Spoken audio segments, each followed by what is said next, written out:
Pedro Martinez. So we'll be keeping a close watch on what transpires in Chicago and St. Louis this afternoon as we get set to do battle with the New York Mets in the wrap-up to the 4-game series here at Riverfront. It'll be Lenny Randle, Tim Foley, Lee Mazzilli here in the top of the first inning. Randle settling into the batter's box. He's hitting .232 with a home run and 21 RBIs. Rose plays him close in at third base as a pitch comes, and it's over for a called strike, and this game is underway. Outfield for Randle, shading him a bit toward left. Big gap in right center field. He swings and he misses, and very quickly, Tommy Hume jumps out in front, 2 strikes. He really could not ask for a better day in terms of weather than the day we have here this afternoon. Pitch is just slow for a ball, 1-2. Reds hoping to make it win number 52 this afternoon as they start out the day 3 games back of the Giants and in a tie for second with the L.A. Dodgers. Low and inside, evening the count on Lenny Randle at 2 balls and 2 strikes. L.A. defeating the Cardinals 2-1 despite getting but 4 hits off Bob Forsch and Mark Littell last night. The Giants in 11 defeated the Pirates 6-5 yesterday afternoon. Swung on and popped up. On the left side of the infield, Pete Rose waiting for it, and he makes the catch.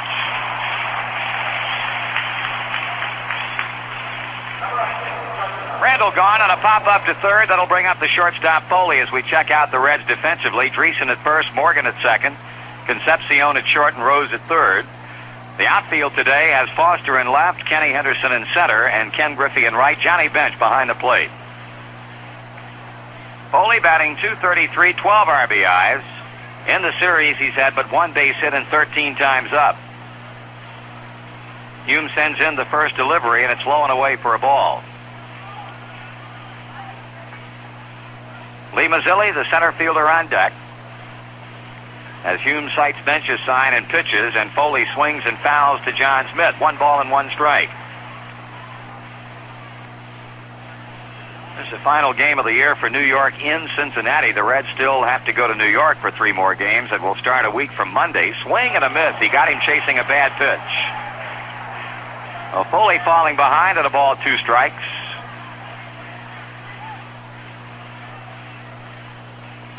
Right-hander rocks to the line. He kicks and he fires, and he struck him out swinging with a high fastball.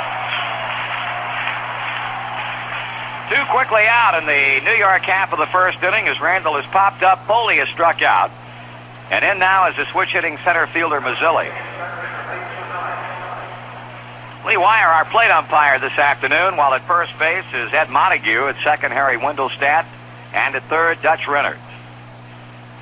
2 away in the first. Nobody on base. Mazzilli with a practice swing before standing in. Hitting .276 with 10 homers and 40 runs batted in. And this guy has surprised a lot of people in becoming a pretty accomplished big league hitter at a very early age, only 23 years old. He grounds to second. Morgan delivers to Dreesen, and that's the first inning. Tommy Hume sets him down in 1-2-3 fashion. And after a half inning of baseball in Cincinnati, the Mets nothing, and the Reds are coming to bat. In the bottom of the ninth with 2 outs and the score 2-1. 2 strikes on Phillips. He steps back into the batter's box. Here's the windup, and here's the pitch.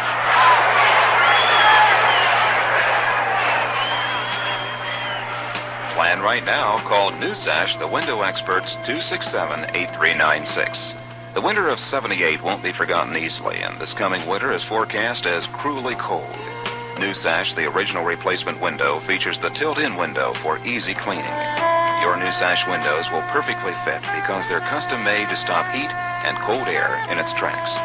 Thermopane glass adds double insulation. Your monthly fuel bills will be up to 30% lower with Newsash windows protecting and beautifying your home. BJ Industries is your Newsash distributor. Outside Columbus, call Collect 267-8396. You're the winner with Newsash. Well, today's game winds up the weekend and the series for the Reds and the Mets at Riverfront. Tomorrow night, it'll be the Reds and the Montreal Expos for the first of 2 weeknight games. Game time is 8:05 both Monday and Tuesday night, and the Red Stadium ticket office reports that plenty of seats are available for both of these nights. How about getting the family or some friends in the neighborhood or the office gang together for an evening at the ball game? That's the Reds and the Expos tomorrow night and Tuesday night right here at Riverfront Stadium. On the mound for the Mets today, a former Milwaukee Brewer, a man who played under Alex Grammas, left-hander Kevin Coble. This will be his first career start against Cincinnati. He's 1-1 with an 0.51 earned run average. He has been quite a plus for the New York Mets after starting out the year with their AAA farm club in Norfolk, Virginia. Leading off is Pete Rose, and the pitch to Pete is taken on the outside corner for a strike. Coble, not an overpowering type of pitcher, but they say he knows what pitching is all about. Got a good breaking ball. Strike one pitch. Way high and over Pete's head. Rose looking intently out toward the mound as the count evens at 1-1 strike, and I think Pete got his dander up a little bit on that one. Coble working quickly, and Rose takes an off-speed pitch high. It's 2-1 strike. Pete, of course, set the club record last night, getting a single in the first inning. He's now hit in 28 straight games. Strike two call. Batting .306 with 4 homers, 27 runs batted in. Ready with a 2-2 pitch, and that is swung on and bounced to third. Randall has it downed away from him, and Rose will be on. It'll be an error charge to Lenny Randall. Looked like Randall got caught betwixt and between. He didn't know whether to charge the ball or lay back and play it on the bounce, and that's what he did as it caromed off of his glove, and Rose is on through the error by the third baseman. Here's Ken Griffey. Like Pete, batting .306. He's second in the league in base hits behind Rose. Pete has delivered 114 hits. Griffey has had 110. There's a throw to first base, and Rose takes a giant step back into the bag. Coble defeated the Chicago Cubs 7-0 in his last start for his first major league win since the 21st of August in 1974. There's ball one. That time he was with Milwaukee, and he defeated Oakland. Well, it's been a while between victories for Kevin Coble before he shut out the Chicago Cubs 8 days ago. The 1-0 pitch. Griffey takes it low, and Kenny's out in front, ball two. 2-0. In the Mets infield today, Montañez first, Flynn second, Foley short, Randall third, Henderson in left, Mazzilli center, Maddox in right field, and Stearns catching. Another throw to first. We are in the Cincinnati first inning. New York went out in order while batting against Tom Hume. Rose has reached on an error by Randall, and Griffey waits on the 2-0. He takes it high and inside, ball three. Originally, it was Nino Espinosa scheduled to pitch this game for New York, but Joe Torre going with a hunch and hoping that Coble could do for him today what Koosman did for him on Thursday night. Right now, he has walked Ken Griffey. That moves Pete on to second base and brings up Joe Morgan.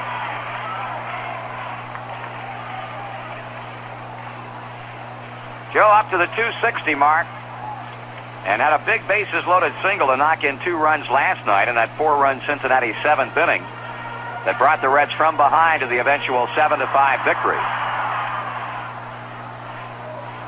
Morgan with 2 singles and 3 times up, 2 RBIs and 2 runs scored in a good ball game last night. He's now knocked in 51 runs. 2 men on, nobody out. Coble looking him over and delivers to the plate. Morgan takes it inside for ball one. Guy has not allowed an earned run in his last 19 2/3 innings of pitching. Well, he's done a good job in his brief spell with a big club. Check swing and a call strike at the knees. 1-1.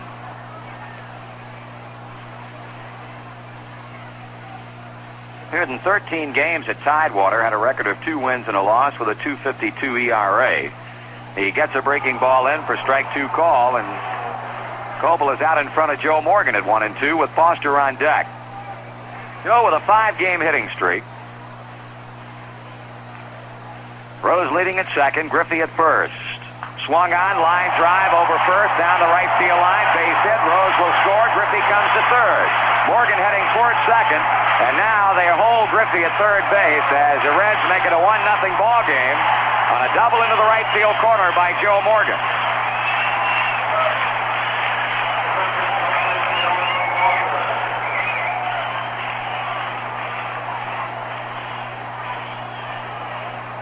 Soft liner down the right field line and went all the way to the corner before it was retrieved by Elliot Maddox, allowing Rose to easily score from second. Griffey moves to third base, and the Reds are now hoping for a big first inning against Kevin Coble and company, with Foster stepping in and nobody out. Foster with 2 runs knocked in last night's game, giving him a league-leading total of 65.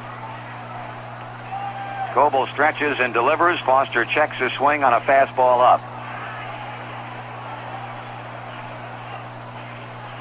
Reds have gotten that team batting average up a couple of points in the last 2 nights. It's now at 262. 2 balls and no strikes, and Coble pretty much pitching behind to the Red batters here in the first inning, although he was ahead on Morgan before Joe delivered the double that got the run in. 2-0 pitch coming to Foster, swung on and dribbled foul past third base and bouncing into the New York dugout.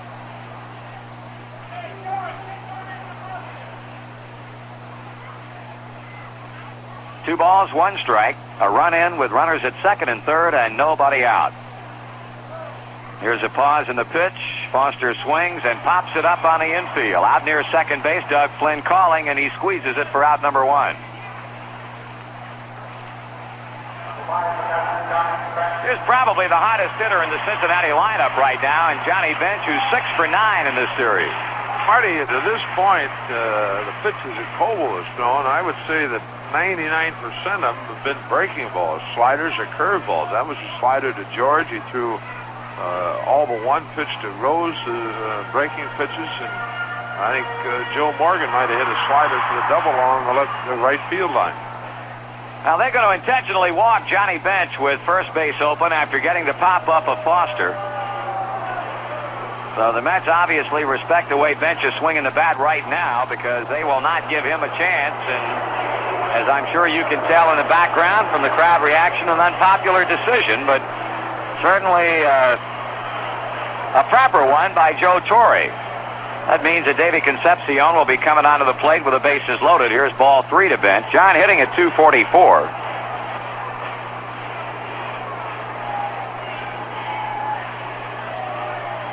And ball 4 will load him up, and as Davey comes to the plate, we'll pause for station identification on the Cincinnati Reds Baseball Network.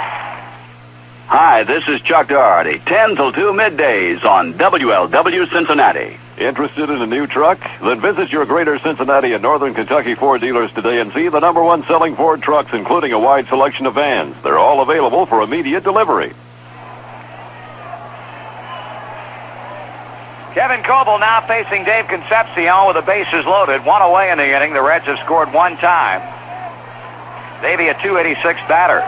Here's a pitch to him, and he takes it just inside for a ball. Marty, John, I think probably is saying to David, I got the slide down pat at second now. Let's drive in some runs this time.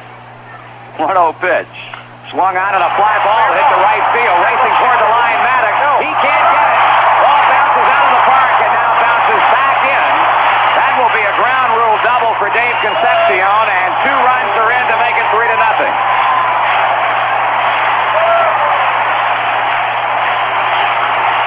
Dave Concepcion doubles to right field. The ball took 1 bounce, bounced out of the park, but then came right back in, and first base umpire Ed Montague picked it up immediately, signaling that that would go down as a ground rule 2-base hit for Davey, but 2 runs are in.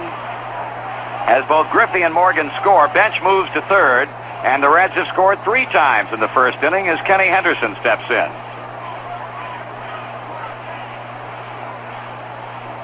Davey with RBIs number 35 and 36, and now the infield draws in for Henderson, who takes the pitch for a strike.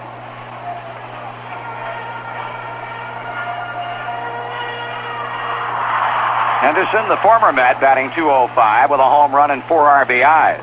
Strike 2 is called. No balls and 2 strikes.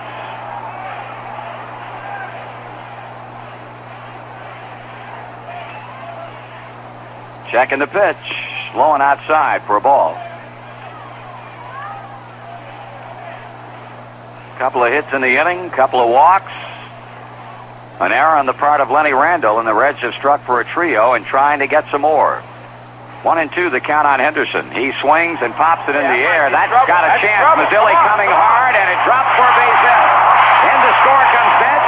Here comes Concepcion, a 2-run single for Kenny Henderson, and a 5-run Cincinnati first inning.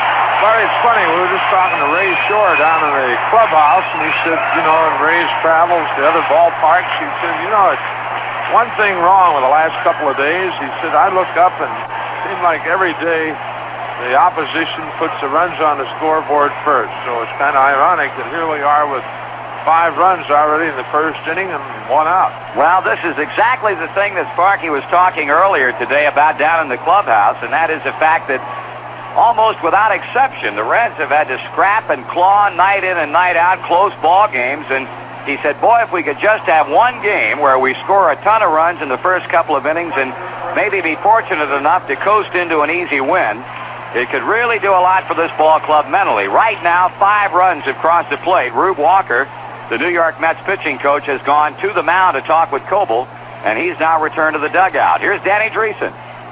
Kenny Henderson with a 2-run bloop single into shallow center. Dreesen a 2.97 batter, and he takes a strike from Coble.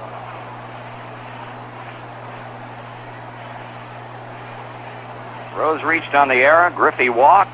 Morgan doubled a run in. Foster popped up. Here's a swing and a miss on a curveball. Bench got an intentional walk, but Davey forced that strategy to backfire by doubling 2 runs across, and then Henderson has singled 2 more in. Inside and low, 1-2.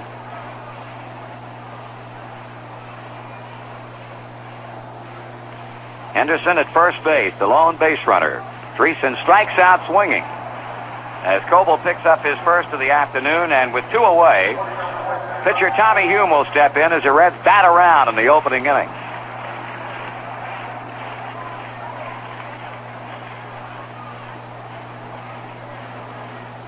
Hume as a hitter has gone 0 for 26 this season. Well, you might say the percentages start to work in his favor now. Fastball is below the knees, ball 1.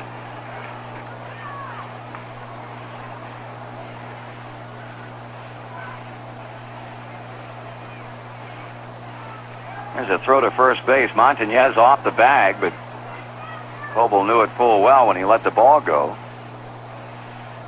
9th man to hit in the inning.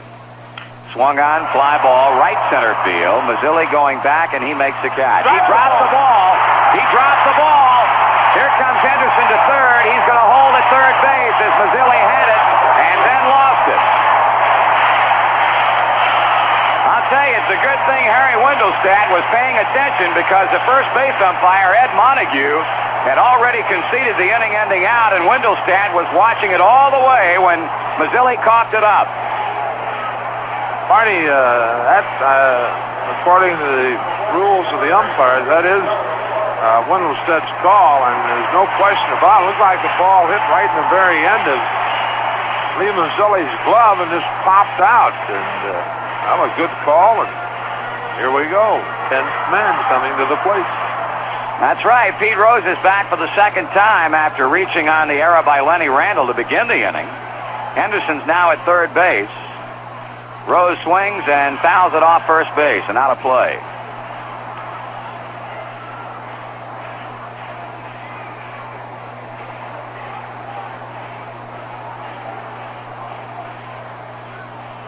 Coble pauses and pitches. Rose swings. Fly ball, right field. Elliot Maddox tracking it to his left. He makes a catch. A big first for Cincinnati. 5 runs, 3 base hits. 2 New York errors and 2 men left on, and after 1 complete, the Reds 5 and the Mets nothing. You know, different folks have different ways to spend their time, enjoy their days. Me, I like to fish. I really do. Well, there's something good about a lazy creek. Helps me relax from a long, hard week, like my Red Fox chewing tobacco, the relaxin' chew.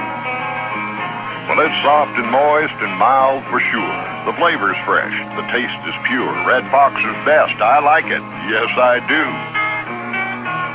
So I keep me an extra pouch of Red Fox by my side in my tackle box. When it comes to tobacco, those Red Fox folks come through.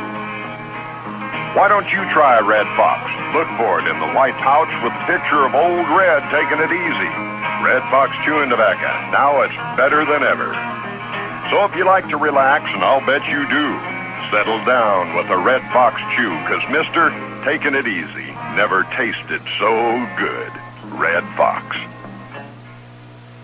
As we go to the second inning, the National League schedule looks like this today. We mentioned the Dodgers and the Cubs playing a pair at the end of 5 innings of play. That's now a 3-2 game. Chicago leading. L.A. has come back to score single runs in innings number 5 and 6. The Cubs now batting in the bottom of the 6th inning. San Diego trails Pittsburgh 2-1 at the end of 3. Willie Stargell has hit a home run with a man on. And it's still 3-2 Cardinals over the Giants at the end of 3.5.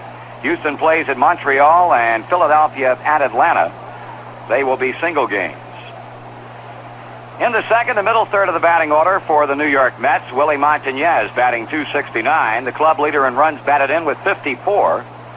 And with home runs at 12. He'll be the first man up for Tommy Hume, then John Stearns, and then Steve Henderson. Reds out in front, 5-0. Here's a pitch to Montañez, and it's over for a strike. Cardinals have scored 3 times in the bottom of the 4th, and they now enjoy a 6-2 lead over the Giants at the end of 4 full.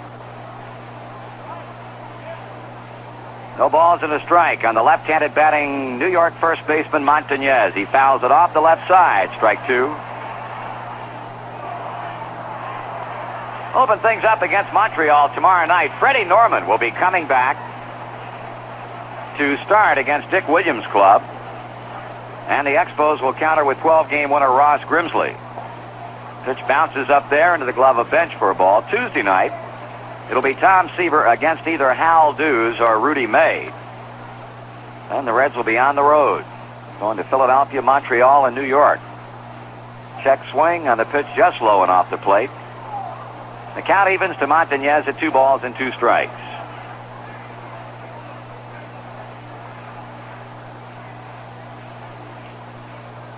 Swing and a foul into Johnny Bench's mitt. That's a strikeout, the second of the afternoon for Mr. Hume.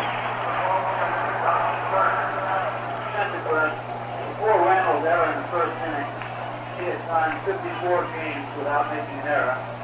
Back to April of 28. His catcher, John Stearns. 137 chances. Well, before that error by Lenny Randall on Pete Rose's ground ball in the first inning, he'd gone 54 games with 137 chances without committing an error. Quite an impressive display of defensive work at third base by New York's Randall this season. Stearns takes a strike on the inside. It was John Stearns and Davey Concepcion who almost got into it last night. Seems like something like that the last couple of nights has really lit a fire underneath this Reds ball club. 1 ball and 1 strike. 2 nights ago, Sparky Anderson got thrown out. Reds came up with a big 7. The near battle between Stearns and Concepcion last night, the Reds came from behind to win. Swung on and fouled off the end of the bat.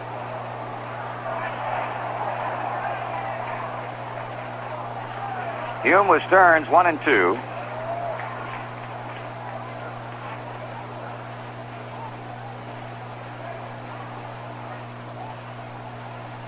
Stearns, a former all-conference defensive back at the University of Colorado, batting .265 as he takes a pitch high, 2 and 2.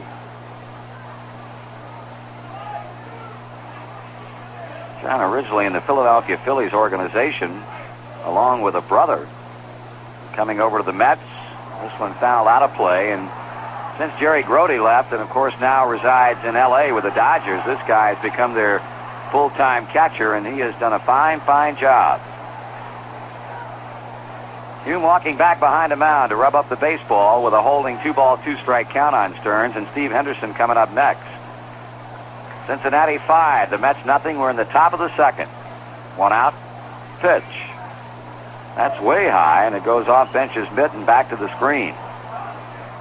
String is out on Stearns.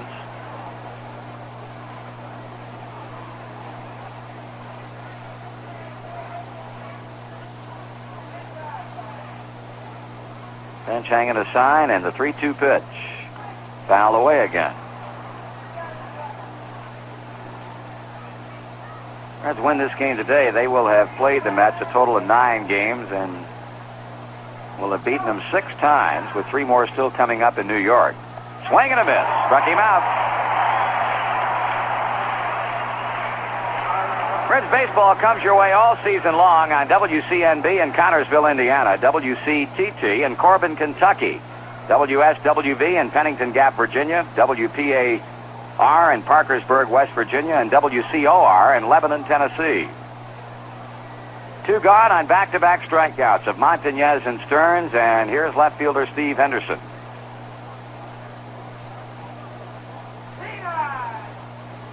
Henderson, a .258 hitter. He takes a strike. He's second on the club in runs batted in with 45, and is third in home runs with 8. Swing and a foul back to the screen, putting the count at 2 strikes.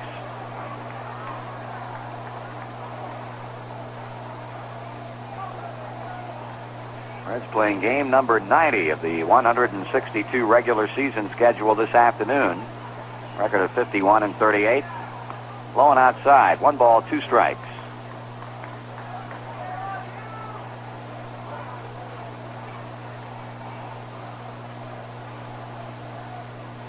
Hume deals to Henderson and misses again low and outside. Should Steve reach with 2 away, the batter would be right fielder Elliot Maddox.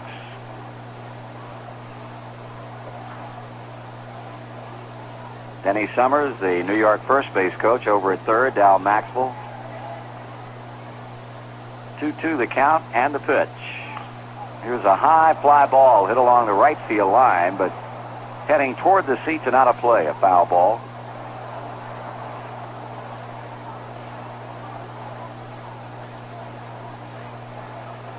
Talk about an unenviable schedule coming up.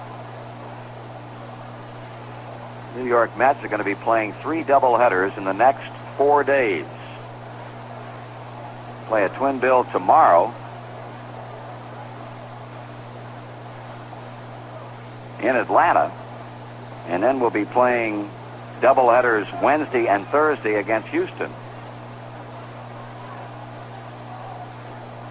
Now the 2-2 pitch again. High and inside as Henderson leans away from the fastball. Oh, Tommy Hume 3-2 on Henderson as he was with John Stearns. Stearns struck out swinging. Let's see how the right-hander fares here against Henderson with a payoff pitch. Fly ball, center field. Ken Henderson drifting back, under, and makes the catch to retire Steve Henderson and end the inning. Mets are out in order for the 2nd consecutive inning. And in the middle of inning number 2, it's the Reds 5 and the Mets nothing. When you want to know the ones you love and the things you love will always be secure. Make friends with tomorrow. Grange Insurance, be sure. Your Grange agent is a good person to know when things are going good and when things are going bad. Should yours be a small, closely held company, ask about key man insurance or buy-sell agreements between business partners. And of course, you may want to investigate individual retirement accounts for your employees or Keogh plans. Make friends with tomorrow through your Grange agent who's had special training in business insurance. Grange wants to be your partner in protection. There's nothing like the feeling that you get when you know you're safe now and secure. Protected by Grange Mutual, Grange Insurance, to be sure.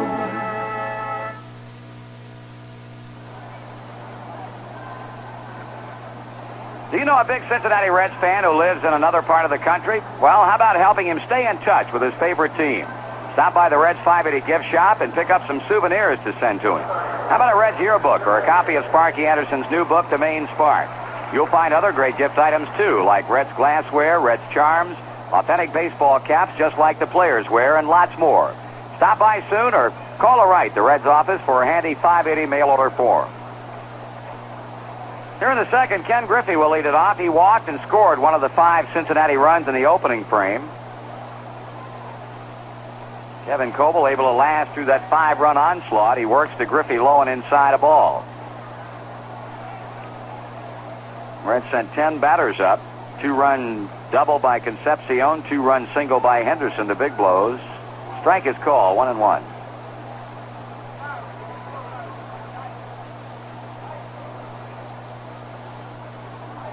Kevin Coble with a pitch. Griffey takes an off-speed delivery high, and it's 2 balls and 1 strike.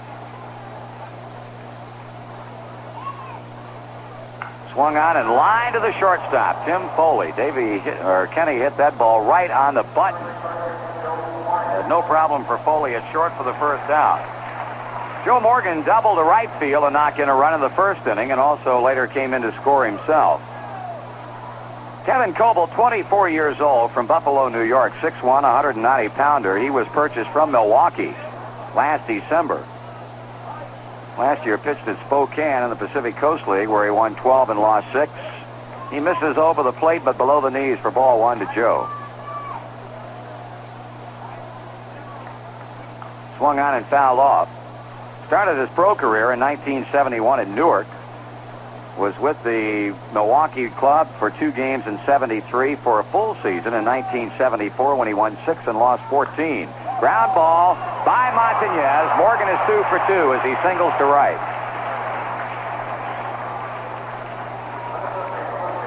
I'll tell you, he is really coming around with that stick, as is Johnny Bench. That's a 4th Reds hit, and brings up Foster, who popped up to the second baseman Flynn in the first inning.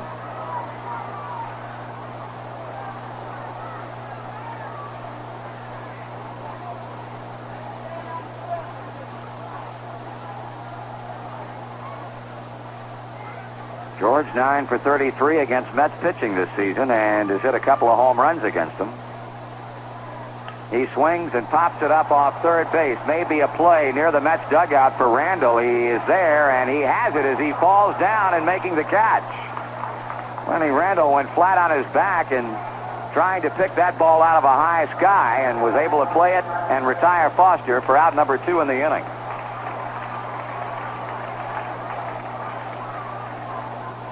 Johnny Bench drew an intentional walk in the first inning. He scored a run.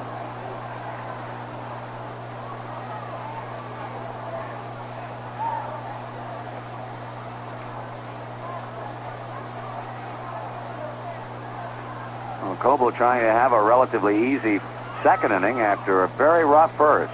Morgan on, 2 out. Bench watches it into Stearns, his middle ball low.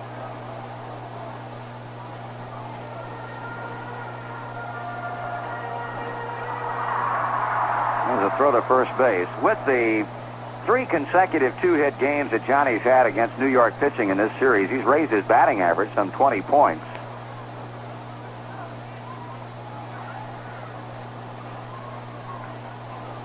Coble straddles the pitching rubber as he glances to first base, and now will rub up the baseball before resuming his work to Johnny Bench. 1-0 the count with 2 away. Bench grounds one hard to Randall, knocks it down, picks it up, can't find the handle. That's his second error. Well, when it rains, it pours. 54 games he went without an error, and inside of 2 innings here in Cincinnati today, he's made a pair.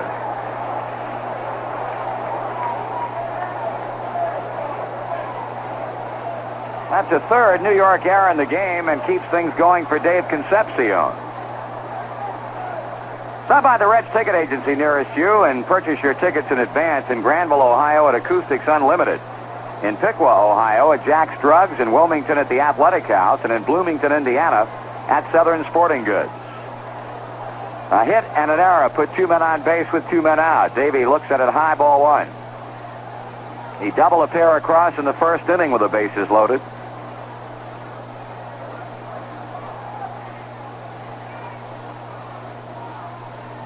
Check swing, and it's ball 2, 2-0, a curve missing.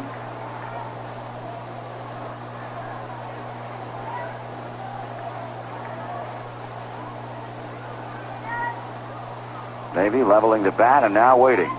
He swings and he fouls, and he was spinning on that pitch. This guy put on an absolute defensive clinic at shortstop last night after that near battle with John Stearns. It really seemed to get him hyped up. 3 balls and a strike.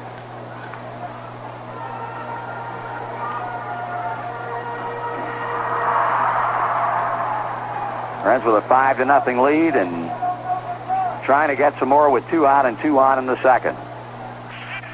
Coble pitches. Davey fouls this one back, and the count is full.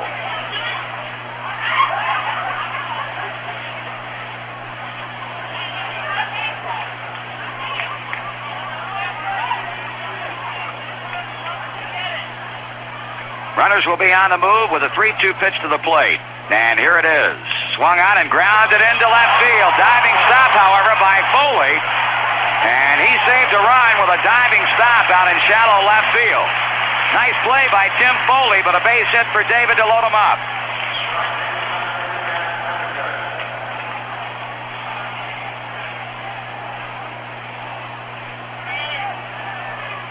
Oh, Kenny Henderson, who knocked in 2 runs with a first-inning single. Morgan third, Bench second, Concepcion at first. Morgan and Concepcion both 2 for 2 in the game. Henderson owns the other base hit. Coble will go from the full windup and miss outside with a fastball.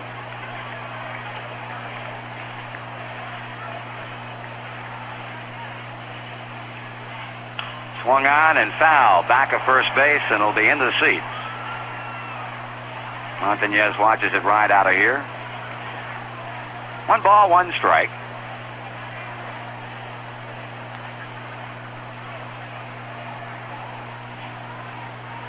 Here's a pitch. Swung on and line to center field. Base hit. Joe Morgan will score. They'll hold Bench at third. Davey now took the big turn at second. Throw back that way, not in time. Davey was on the move toward third, thinking maybe Bench had been waved in, but that was not the case. But he was able to put on the brakes and get back into second ahead of the throw. So Kenny Henderson has driven in 3 runs.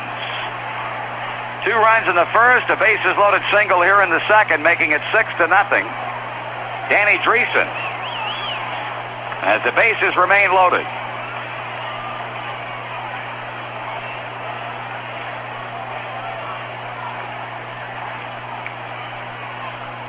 The pitch to the Reds' first baseman is swung on and popped up over near the New York dugout. Let's see if Randall has a play. No, he doesn't. It's back in the seats.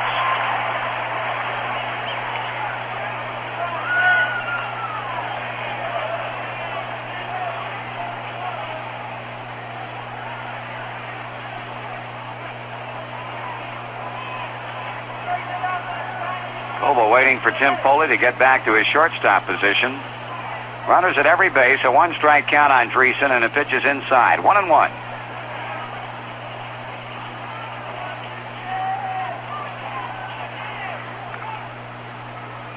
Swing and a miss on a breaking ball. 1 ball and 2 strikes now as Coble tries to get out of this second with only 1 run across the plate against him.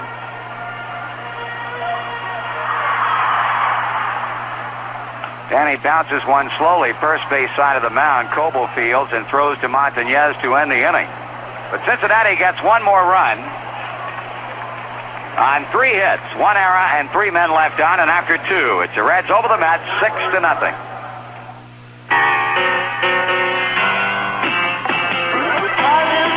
That feeling's coming through, real deal of the snow.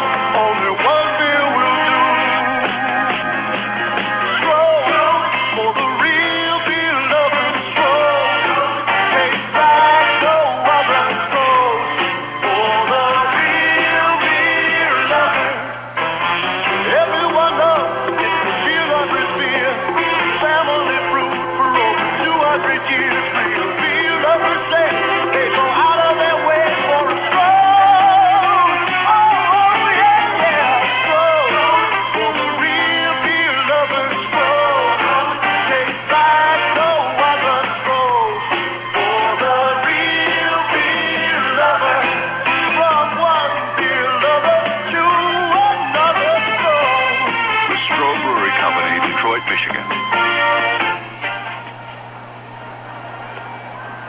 Now, Tommy Hume has 6 big runs with which to work as he gets set to deal with the Mets here in the 3rd inning. It's going to be the bottom third of their batting order, and to call the play-by-play, here's Joe Nuxhall. Thank you, Marty. Maddox, Flynn, and Coble in the 3rd inning for the Mets.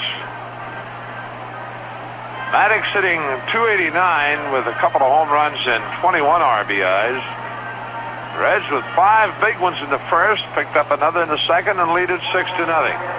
Tommy Hume has retired 6 straight batters, 3 of them on strikeouts, getting Foley in the first inning, Montanez and Stearns in the second.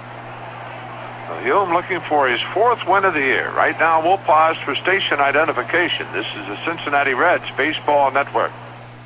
Hello there, this is Mike Weber, here every night on WLW Cincinnati. See and try the new Series 84 tractors from IH. 10 new models including hydrostatic drive from 36 to 65 PTO horsepower. Standard features include synchronized transmission and differential lock.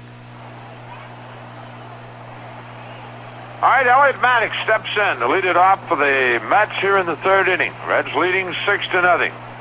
Tommy Hume winds, and his first pitch on the way. It's swung on and fouled to the screen.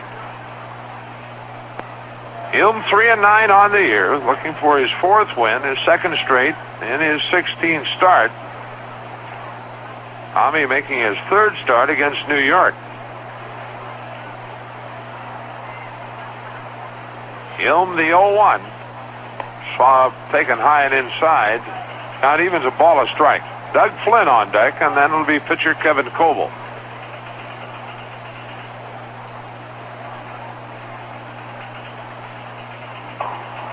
Hume winds and delivers. Breaking pitch in for a called strike. 1-2.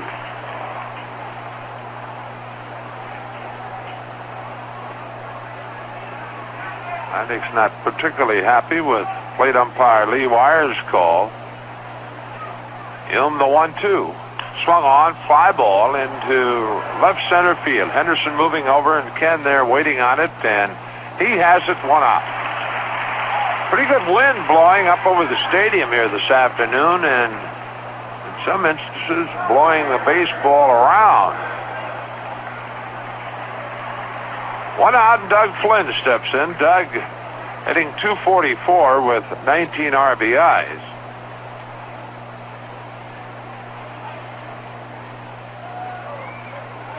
Hume delivers, swung on and fouled by Flynn. Douglas had 4 doubles and 2 triples.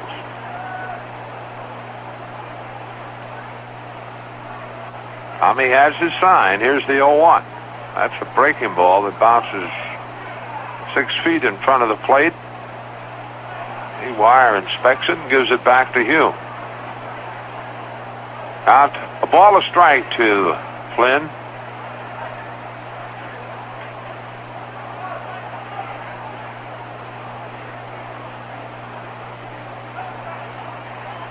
Hume looks into bench, and the 1-1. Fastball, strike 2 called on the outside corner to knees. 1-2.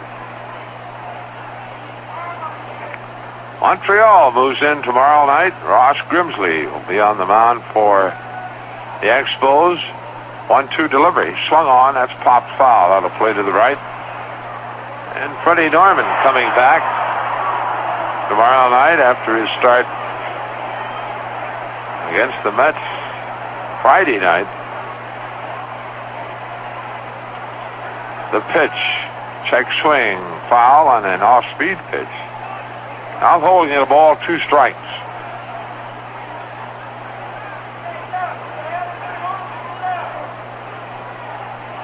Outfield around to the right for Flynn. Again the 1-2. Low and outside, slider.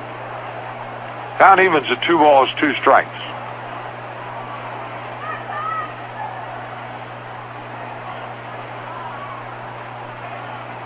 Hume winds, and the 2-2. Swung on, that's lined into left field, a base hit. Foster plays it back to the infield, and that's the first hit of the game for New York. So Flynn at first base with 1 out, and the pitcher Kevin Coble steps in.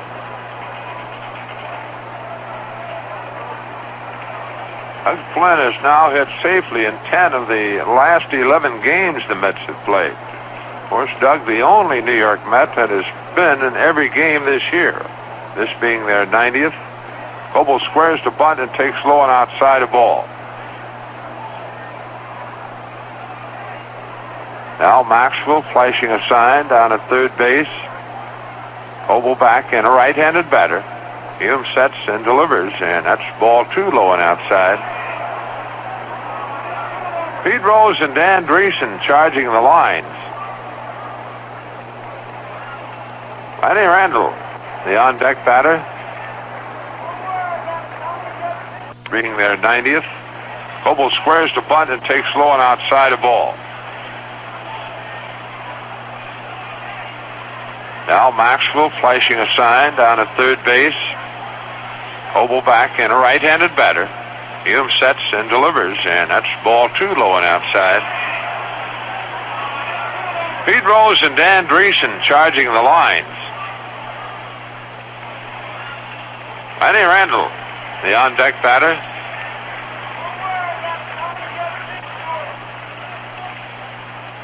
Two-0 delivery, strike to make it ball 3, and that pitch looked pretty good, but not in the eyes of Lee Wire. Count 3-0 to the pitcher, Kevin Coble.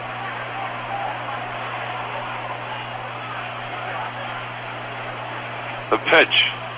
That's ball 4. So Tom Hume walks his pitching opponent, Kevin Coble, on 4 straight pitches. Glenn moves on to second, and Lenny Randall the batter.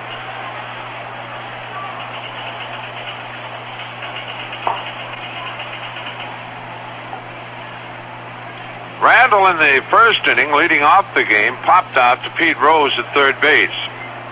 Lenny hitting .232, and he's having a bad year. Last year hit over 300 for New York.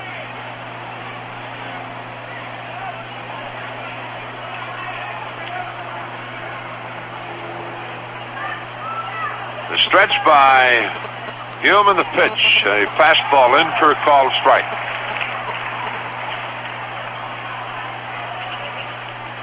One out with runners at first and second. The stretch, the 0-1. Inside, slider, a ball, a strike.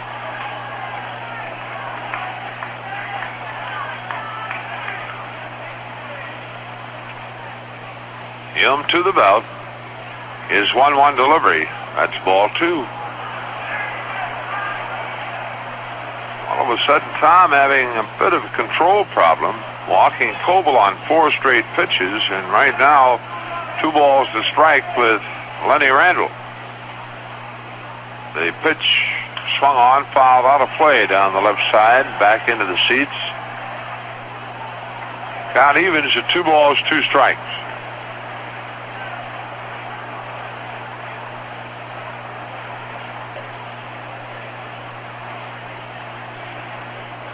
Hume sets and delivers. High and outside. Full count.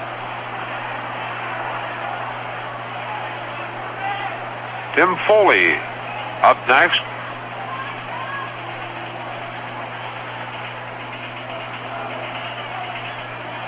Hume ready in the payoff.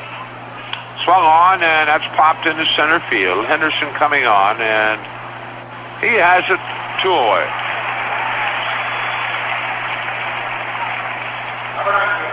Two down, it'll be shortstop Tim Foley. Foley struck out on a high fastball in the first inning. Tim hitting .233 with 12 RBIs and 10 doubles.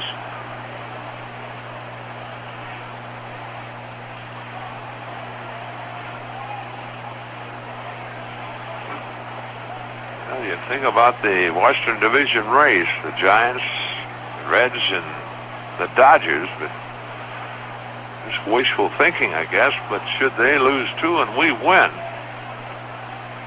things could really tighten up. Foley swings on Hume's first pitch and fouls it back and out of play. The Dodgers should lose a doubleheader, and the Giants lose a doubleheader. Of course, the Dodgers would remain 3 games back, but the Reds would gain a game and a half on both the Dodgers and the Giants.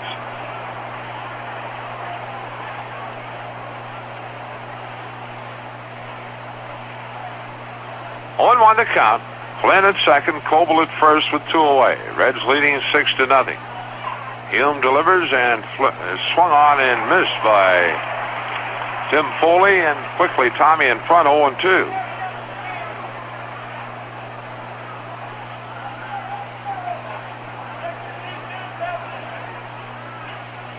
The stretch. The 0-2. That swung on, a little soft liner. Concepcion moving into shallow left field, picks it off easily, and that's the inning. Hume had Foley way out in front on an off-speed pitch, so in the inning for the Mets, no runs, they get a hit. There were no errors, 2 runners left on. Middle of the third, Cincinnati 6, New York nothing.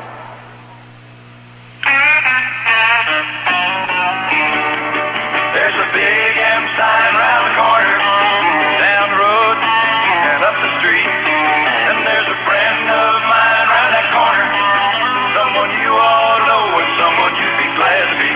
You know, there's a special additive at your nearby Marathon station. Something that can add value to your life and the life of your car. Something you can get only at your Marathon station. What it is your Marathon Man. Because your Marathon Man is somebody who believes it's not old-fashioned to give people what they pay for, plus a little bit more. He's there to do it better, and do it the way he'd want it done if he were you. If you don't already know him, well, you really ought to. Go get together with a friend who'll do it better. Go see your Marathon Man. Marathon Oil Company. We got together to do it better.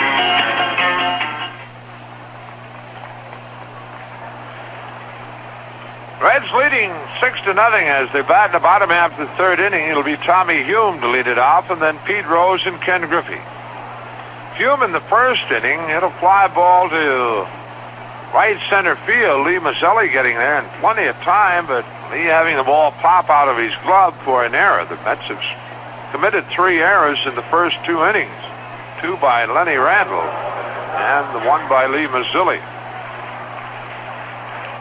Coble has struck out 1 and has walked a couple. Walked Griffey in the first inning, intentionally passed Bench in the first. First pitch to Hume in for a called strike. Coble back to the plate. Curveball, strike 2 call. Coble wastes little time. Here's the 0-2. Swung on and missed. Got him with a fastball away. Second strikeout for Kevin Coble, and the batter is Pete Rose. Pete with a 28-game hitting streak going. Longest in the last few years. 1970, Rico Carty hit in 31 games for the Atlanta Braves.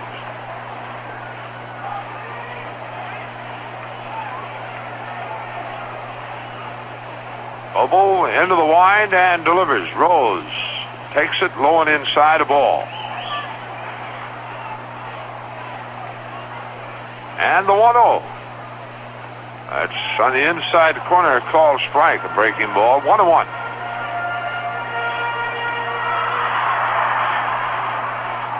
Coble the 1-1.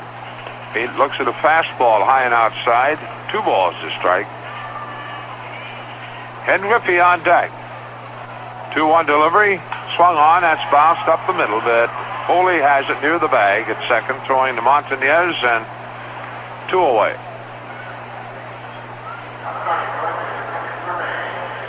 Well, 2 out, Ken Griffey, the batter. Ken has walked and lined to short his 2 times up, scored 1 of the 6 runs.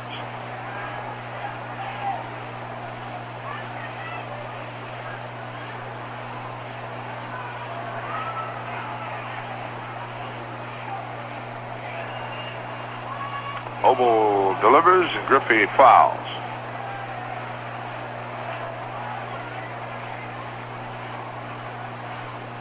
Ken hitting .305 has driven in 27.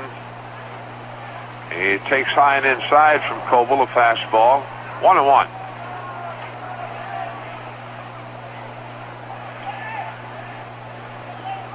One pitch, up high, 2 balls to strike. Reds scoring 5 in the first, 1 in the second, lead it 6-0. They've had 6 hits. The pitch swung on, popped up. Calling for Tim Foley, the shortstop, moving in and toward the third base line. Tim has it, and that's the inning. Reds out in order for the first time. The end of 3, Cincinnati 6, New York nothing. Whether the sun is blazing high in the sky or keeping a low profile this summer, one thing is almost sure. It's going to be hot. So probably the two most important words you'll hear all summer are cool it. That's right. Crawford Nichols Heating and Cooling wants to cool it for you this summer with Lennox Home Air Conditioning. Everyone knows that a cool home is a happy home. And Lennox Air Conditioning allows a family to relax at home during these hot, sticky summer months. Also very important is the fact that air conditioning is a wise investment, adding to the resale value of your home. By offering Central Ohioans 24-hour emergency service, Crawford Nichols can make sure you are cool all summer long. Don't forget, the password to comfort this summer is Cool It. For a free home cooling estimate, call Crawford Nichols Heating and Cooling today and say Cool It. Now you can cool it with Crawford Nichols. That's the way. 876-1234. As we go to the fourth inning, the Mets will send up Mazzilli, Montanez, and Stearns against Tommy Hume. New York with one hit off Hume, that being Doug Flynn's single in the third inning with one out. Tom has struck out 3 and has walked 1. Mazzilli in the first inning grounded to Morgan to end the inning.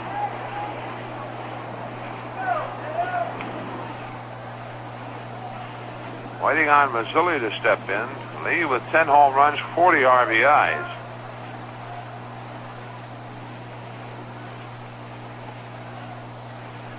Hume into the wind, and his first pitch to Mazzilli is inside a ball.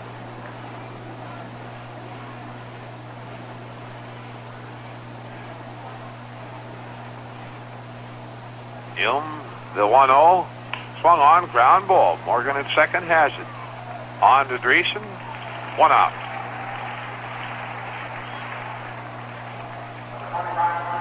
One away, and it'll be first baseman Willie Montanez.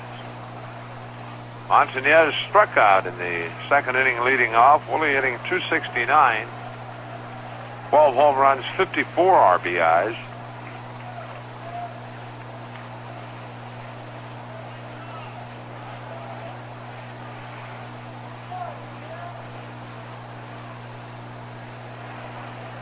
The attendance this afternoon would make this the largest series of the season here at Riverfront as far as the one series attendance.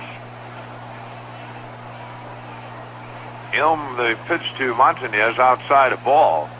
Paid total for the first 3 days was $120,102 in the largest series so far this year. 1-0 pitch, that's ball 2. It was $144,481 for that Los Angeles series 2 weeks ago. Hume delivers. Montanez swings and pops it into shallow right. Coming on hard is Grippy. He's here now and has it for out number 2. In fact, this series will be the 8th time this year that the Reds have drawn 100 plus in a series. 2 away, John Stearns will be the batter. Stearns struck out in the second inning. John hitting .265 with 8 home runs, 33 RBIs. Hume works and he misses low and outside a ball.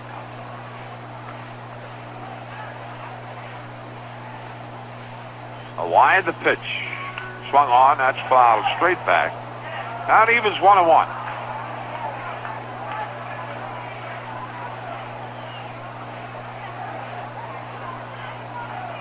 Outfield straight away for John Stearns. Tommy delivers, and that's high and inside. 2 balls a strike.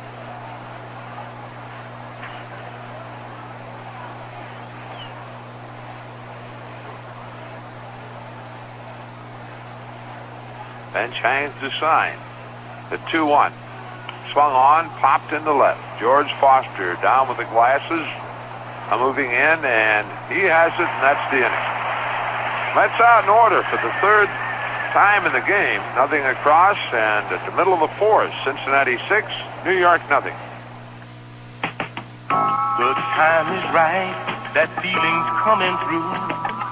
Real deal lovers know only one deal will do. Stroll lover. Strolls, paid like no other. Strolls for the real lover. Everyone knows it's the real lover's beer. Family brew for over 200 years. Real lovers, baby, go out of their way for a stroll. Hey, stroll for the real lover. Stroll, it's like no other. Strolls for the real lover. From one dear lover to another. Stroll. The Stroh Brewery Company, Detroit, Michigan.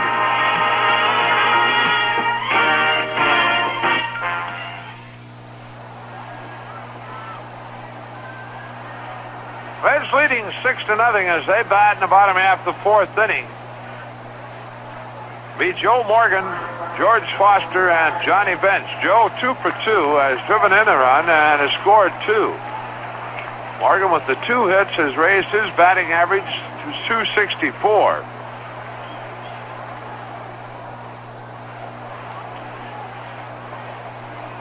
Joe, to this point in this 4-game series, has raised his average 10 points. First pitch to him is high, a ball.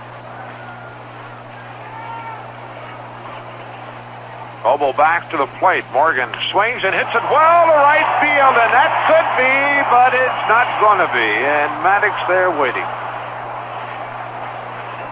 Looks like Joe got into that one, but not quite enough as Elliot Maddox caught it about 2 steps from the fence in deep right field. So a long out, 1 away, and the batter will be George Foster. George 0 for 2 has popped to Doug Flynn at second and to Lenny Randle at third in foul territory.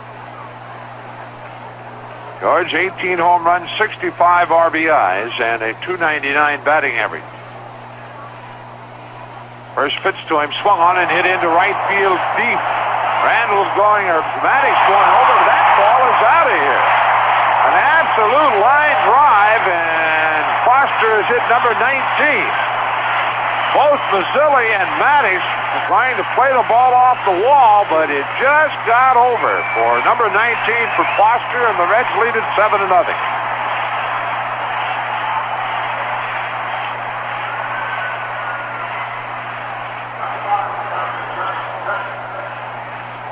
That ball, an absolute line drive, just skimming over the top of the fence in deep right center field. Foster now with 19 home runs and 66 RBIs. The pitch to Bench. John lines it foul into the New York dugout, and that got somebody in there. Apparently they're all right, but they're going to check him out. There's a rope into the far end of the Met dugout. Pitch is swung on and fouled, and it's 0-2. Like it might have got Paul Siebert. 0-2 the count. Coble winds and delivers. Bench takes it low, and it's a ball, 2 strikes. New York trainer taking ice pack down to put on his leg to pitch up high. Tom McKenna, the trainer for the Mets, and 2-2 delivery. Off-speed pitch up high. Full count to Bench. Over the payoff. Going outside. Ball 4. So Bench walks for the second time, and that'll bring Dave Concepcion to the plate. Dave 2 for 2. He had a 2-run double in the first inning and was really robbed of an RBI in the second. Got a base hit, but Tim Foley making a dive off to his right to field Dave's ground ball to keep it from going into left to allow a run to score. Concepcion came into the game hitting .286.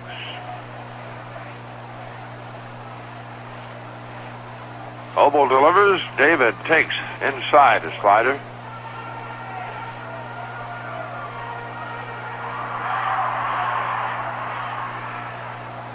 Montanez playing behind Bench at first. Concepcion swings and hits one deep to left field. Henderson going back, and it's gone. But Dave Concepcion Concepcion, his third home run of the year. He now has 4 RBIs in the game, and the Reds lead it 9-0.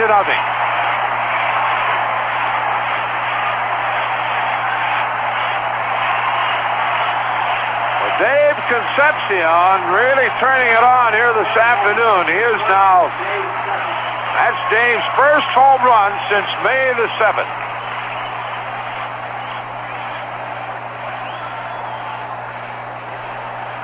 Dave's home run May the 7th came off Bruce Keeson here off the Pirates.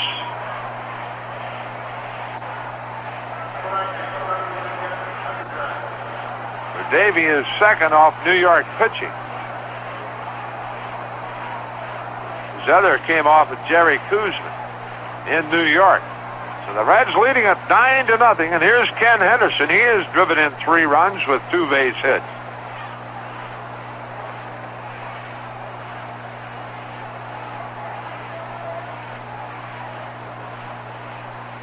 Reds really unloading here in the final of this 4-game series. Henderson, a hard one bouncer to Randall at third. And he has it, throws on to Montanez, 2 away.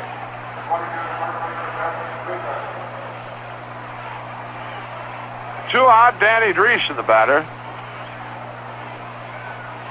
Dan 0 for 2 has struck out and bounced to the mound in his 2 times up.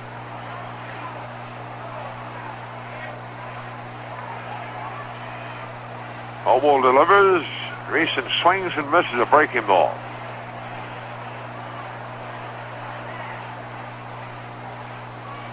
The 0-1. That hits Danny on the right arm, and he'll move on to first base.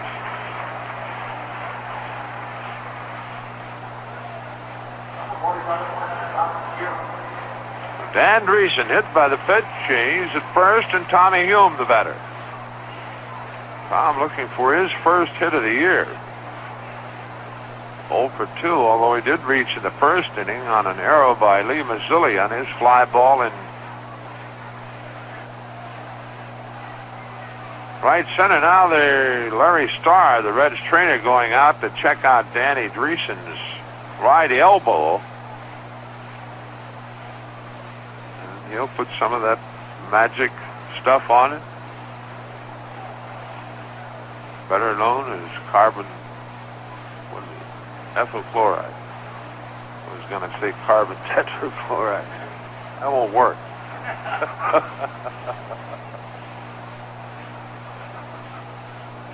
He'll clean it up real well. Danny apparently all right, and Larry Starr now heads back to the Reds dugout.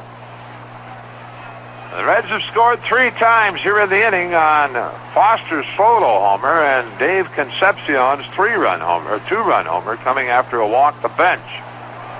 Dave now with 38 RBIs on the year. Coble's first pitch out of the strike zone, ball 1. The pitch to Hume. Tom swings, fly ball center field. Lee Mazzilli waiting on it, and Lee tries it again, and he has it this time. So for the Reds in the inning, 3 runs on 2 hits. The Manoeras, a runner left on base. The end of 4. Cincinnati 9, New York nothing. Imagine this. You're standing in front of a house built from only new sash windows and 1 new sash door. Now let's go inside and experience New Sash Quiet. The New Sash Quiet came from the perfect custom fit and the exclusive thermopane with its half-inch dead air space. Reducing outside noise is only part of the New Sash story, eliminating the draft, the freezing winter wind, or the boiling summer air. The outside stays out because of the perfect New Sash fit. For you, this means lower fuel bills, up to 30% lower. It makes dollars and cents to replace your worn-out windows and replace them with New Sash, the original replacement window. For more information, call New Sash Collect, 267-8396. Your New Sash windows also tilt in for easy cleaning and for enjoying the fresh spring and fall air. Ah.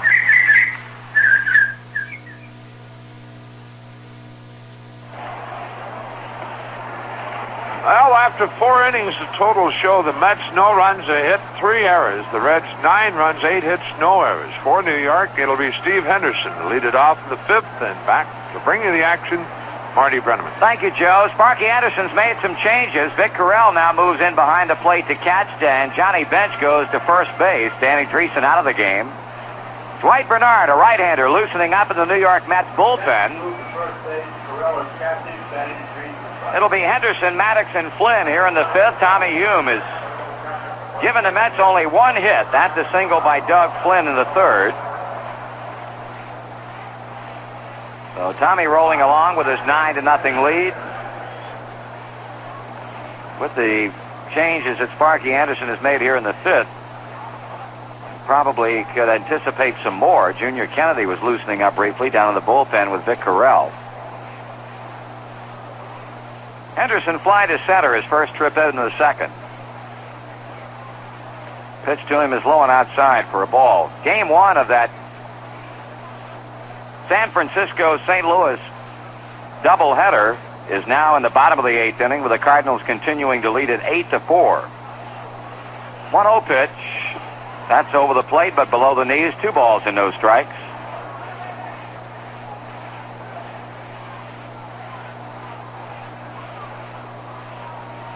Hume looking down to Carell to get the sign. He delivers, and that is just high for ball 3. 3-0. Well, you've got Henderson followed by Maddox and Flynn, and then if they get that far, it'll be most assuredly a pinch hitter for pitcher Kevin Coble. There's ball 4. So Steve Henderson walks on 4 straight as we pause for station identification on the Cincinnati Reds Baseball Network. Complete Cincinnati Reds baseball coverage is yours on Zebra 100 WRMZ, Columbus, Ohio.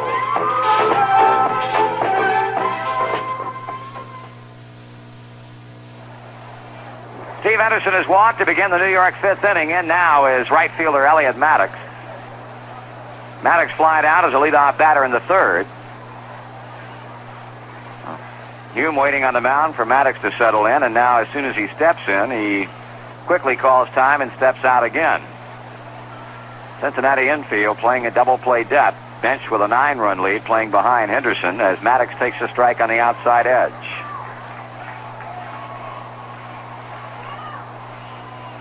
Joe mentioned the Reds have a chance to really pick up some ground today if we can get some help from the Cardinals and the Chicago Cubs. There's a check swing bouncer back to the mound. Tommy Hume fields and throws on to Bench in time to retire Maddox.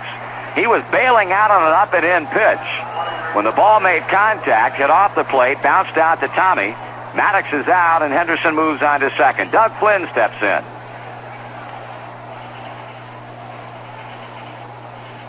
Doug owns the only New York hit, a solid line drive single into left center field back in the 3rd inning.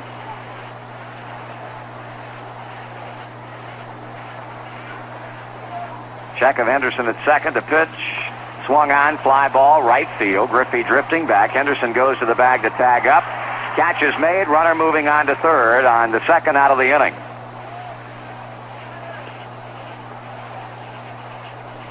Well, let's see who Joe Torre will call off of his bench to pinch hit for Kevin Coble. Like Ed Kranepool is at the bat rack, but Ron Hodges also jumping up off the bench. He's the backup catcher to John Stern, so it looks like Ron Hodges will be the pinch hitter. If your family is looking for a place to go for one of those 3 or 4 day mini vacations, how about a trip to Cincinnati to see the Reds at Riverfront? Reds baseball is great family fun.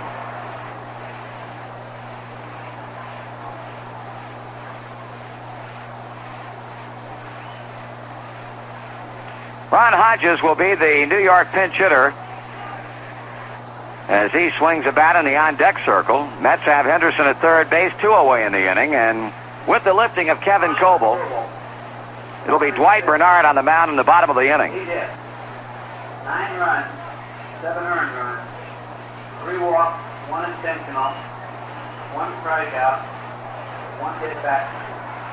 Hodges, who gets little playing time. He's been up only 63 times to the plate this season, batting .222 with no home runs and 5 RBIs, 14 hits. 3 of them for extra bases, 2 doubles and 1 triple. Left-handed batter.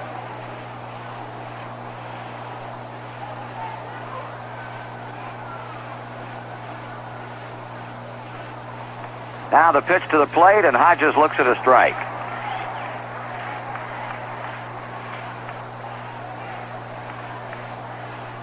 Reds on their way to a 3rd consecutive win over the New York Mets. Strike 2 is called.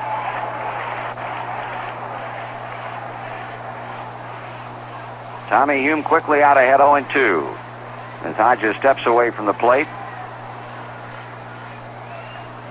Now gets back in. Hume sights a sign and pitches.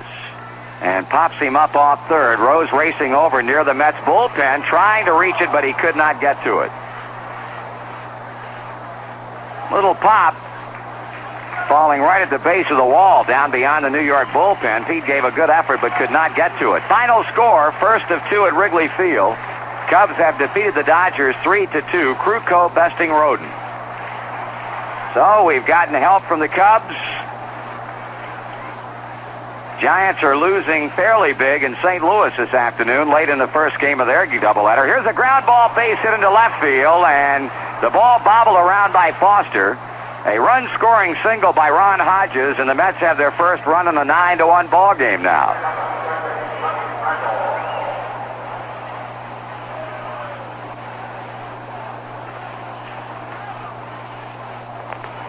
Ron Hodges singling past Davey Concepcion. Driving in Steve Henderson, who had walked to lead off the inning, and now Lenny Randall is a batter. He's popped to third and flied out to center. He grounds one toward second. Morgan charges, has it, throws to first, and that's the inning. 1 run, 1 hit, 1 left. We're halfway through the Sunday afternoon wrap-up to this 4-game series at Riverfront, and it's the Reds 9 and New York 1. The big red machine is rolling down the street with big red Smokies, the big league treat. Next time you go to see the Reds at Riverfront Stadium, try a Conn's Big Red Smoky. What's a Big Red Smoky? A different kind of hot dog. Bigger, plumper, juicier, downright delicious. And if you can't go to the home game, bring the game home. Conn's Big Red Smokies are at your favorite store right now. Your family will love them. Big red Smokies. And don't forget Conn's Wieners and Brats, also served at Riverfront Stadium. Try all 3 at the game, in your kitchen, or on the backyard grill. They make a triple treat that can't be beat. Conn's Wieners and Brats and Big Red Smokies. Conn's Big Red Smokies.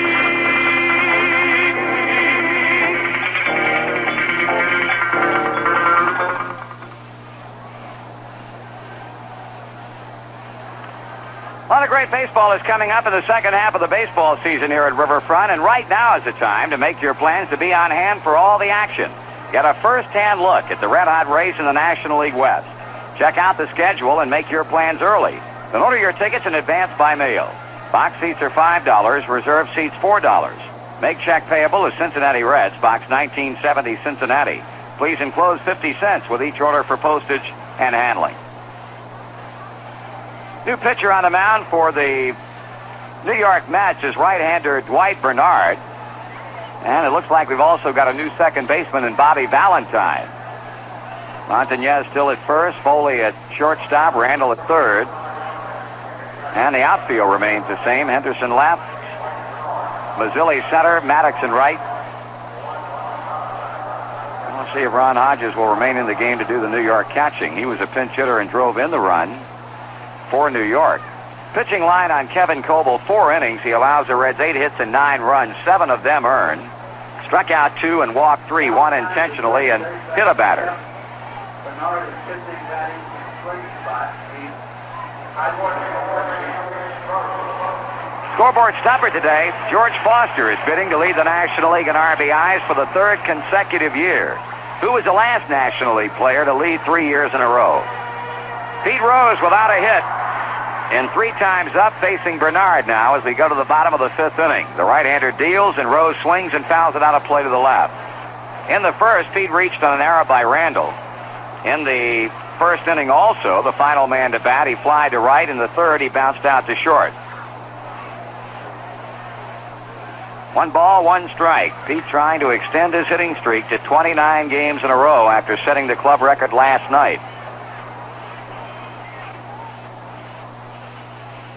Swung on, fly ball, left field. There's Henderson, and he makes the catch.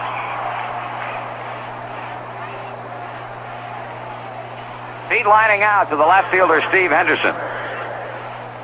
Ken Griffey's 0 for 2 with a walk and a run scored. He's lined to short and also popped out to shortstop.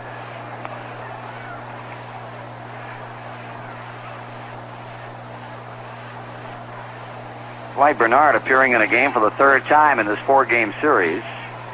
High fastball to Griffey. No record and an earned run average. It stands at exactly 3 in 5 appearances.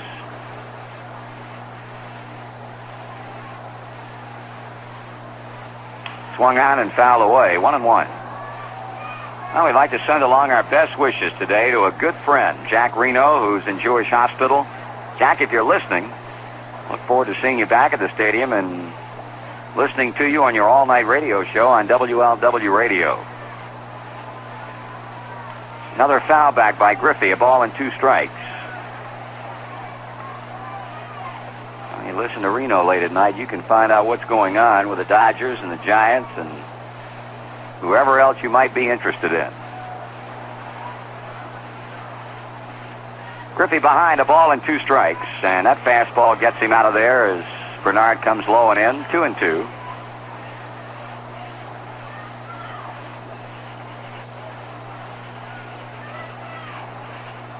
Pitch. Swung on and hit well to center. Mazzilli breaks back and puts it away. 2 away in the bottom of the 5th in a game that has the Reds out in front 9-1. Joe Morgan, who's had a good day. A double and a single and a near miss on a drive that Maddox caught on the warning track in the 5th inning.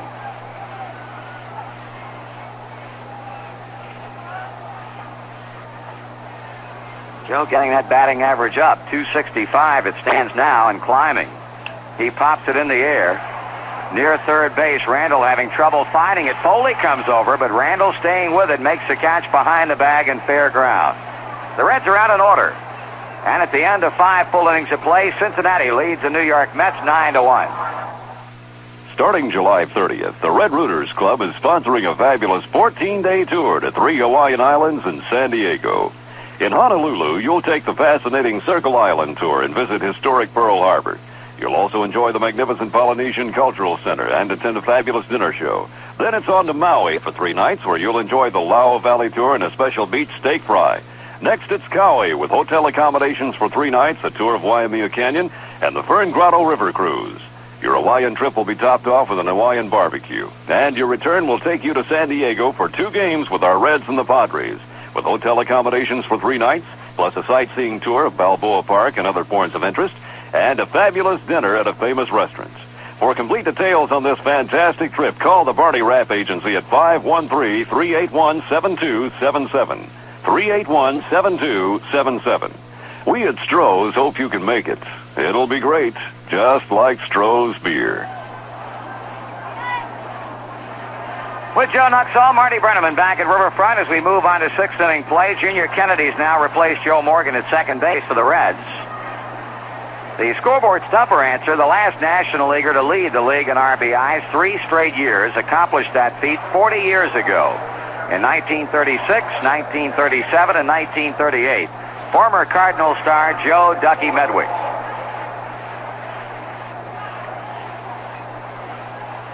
Tim Foley is 0 for 2 with a strikeout on a line out to shortstop. He fouls one off the end of the bat that falls behind the Cincinnati dugout. They're in the 9th inning now at St. Louis. Cardinals 9, Giants 4. Strike 1 pitch. Swung on and popped up, but out of play off first base. Correll racing over to the stands, but no play on the ball. So with the Dodgers having already been defeated by the Cubs 3-2 in their first game, a win for the Reds. If the Cardinal lead will stand up against the Giants, will move Cincinnati to within 2 games of first place. The Dodgers would remain 3 back and then go to 3rd by themselves. And if Cardinals can beat the Giants in a doubleheader. The Reds could pull to within a game and a half. A looper back in shallow center. Kennedy cannot get it as the second baseman ranged far behind the second base bag in shallow center field. And Tim Foley has only the third New York hit on the afternoon.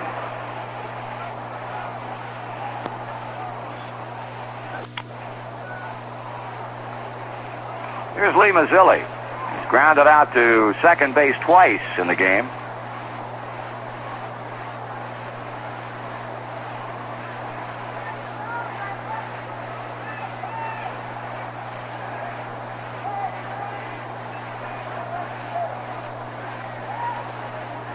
New York looking at an 8-run deficit as they hit in the 6th inning. Mazzilli takes the first pitch from Hume high for a ball.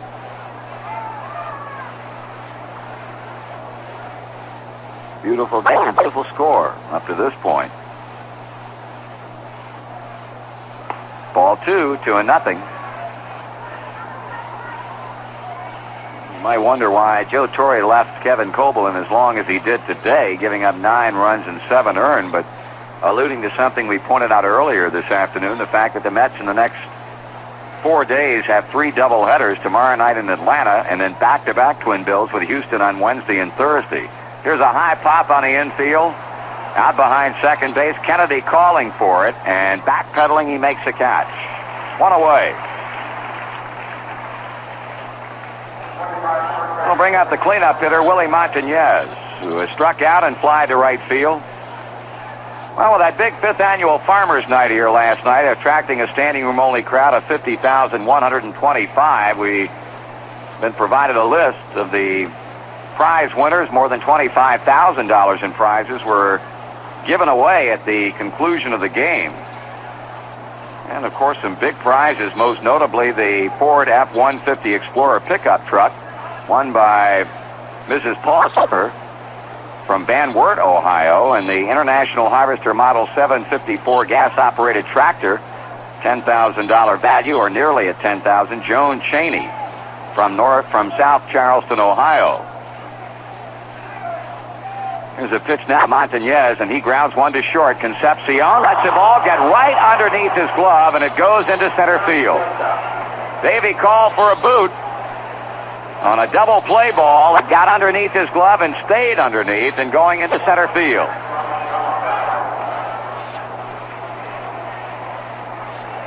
First Cincinnati era, and it allows the Mets to enjoy a first and second occupied and 1-out situation for the second baseman, Bobby Valentine. Bobby's first time up at the plate, batting .286. Takes a pitch high and inside.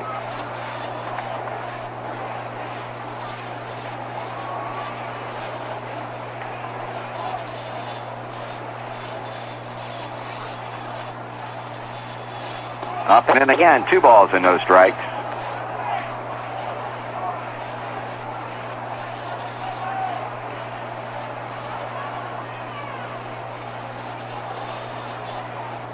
Foley at second.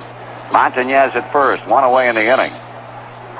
Ground ball slowly hit to short. Concepcion, Kennedy bench, double play, and that's the inning. For the Mets in the 6th, 2 runs, a hit, an error, 1 left, and after 5.5, 9, New York won. Let's take a minute right now and look at some of the upcoming action for Reds fans here at Riverfront in the next few weeks. There's a big weekend series with the Philadelphia Phillies, July 28th, 29th, and 30th. The Padres are here for 3 weekend games the following weekend, August 4th, 5th, and 6th, and then it's 3 with the Atlanta Braves. After a 2-week road trip, the Reds are back home Monday, August 21st, for 3 games with the Cardinals, a weekend series with the Cubs, and then 3 games with the Pirates. Check out the Reds schedule and then stop by the Reds ticket agency nearest you and purchase your seats in advance. George Foster, who exploded his 19th homer of the year in the 4th inning, a solo shot to deep right center, will lead on off here in the 6th inning against Dwight Bernard, who set the Reds down in order in the 5th.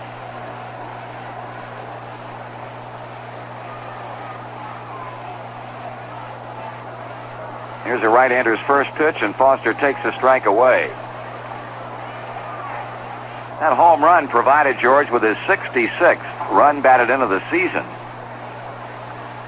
He swings and he misses on a pitch up and is behind 2 strikes. Started out the day with a 3 RBI lead over San Diego's Dave Winfield. Jackie Clark, who has hit a 2-run home run in the first game at St. Louis, now has a total of 63, but he still trails Foster by 3. That, by the way, at first game is history. The Giants, Randall coming in toward the mound, calling, and makes a catch to end the inning. For the Reds in the 6th, no runs. 1 base hit, no errors and 2 left, and after 6 full, the Reds lead New York 9-1. Man, I love to drive on the open road and listen to that old night wind blow. Makes the catch to end the inning. For the Reds in the 6th, no runs. 1 base hit, no errors and 2 left, and after 6 full, the Reds lead New York 9-1. Man, I love to drive on the open road and listen to that old night wind blow. Chewing Red Fox, it sure does ease my mind. Riding this ribbon on through the dark, no place to stop, no place to park. Me and Red Fox chewing tobacco, making up lost time. The Red Fox folks know what they're doing when it comes to making tobacco for chewing. For relaxation, man, it's one of a kind. It's moist and soft and mild for sure. The flavor's fresh, the taste is pure. It settles you down and helps a man unwind. Why don't you try Red Fox? Look for it in the white pouch with the picture of Old Red taking it easy. Red Fox chewing tobacco. Now it's better than ever. So when that highway starts to call, run with the fox that beats them all, Red Fox. 'Cause mister, taking it easy never tasted so good. Red Fox. Tommy Hume heads out into the 7th inning with an 8-run lead as the New York Mets prepare to send Steve Henderson up to lead things off. And back with a play-by-play, here's Joe. All right, Marty, Henderson scored the 1 New York run, walking in the 5th inning and moving around and finally scoring on a pinch single by Ron Hodges. Tommy Hume has given the Mets 3 hits, has struck out 3, and has walked 2. 3 strikeouts coming in the first 2 innings, Foley in the first, and then Montanez and Stearns in the 2nd. So Henderson, Maddox, and Hodges here in the inning for New York.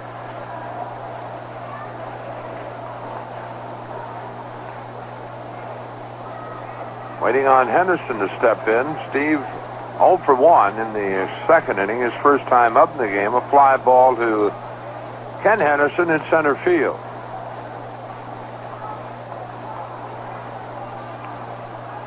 Hume delivers, and Henderson playing Henderson straight away. Terrell hangs the sign, and the 1-2. Curveball, that's a 2-bouncer. Kennedy at second has it. Going on the bench, 1 out.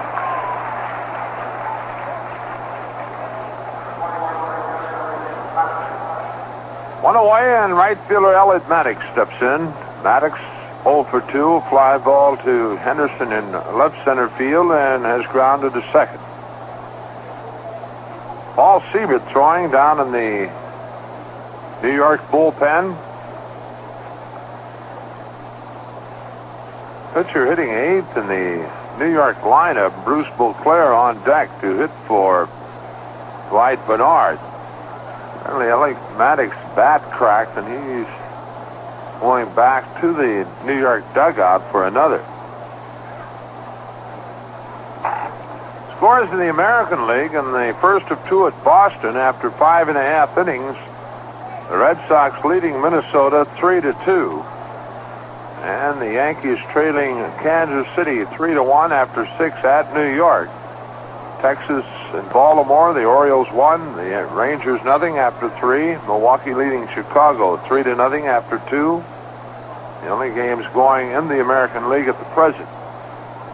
All right, Maddox ready, and Hume delivers. Swung on, and that's pop foul to the right and back into the seats.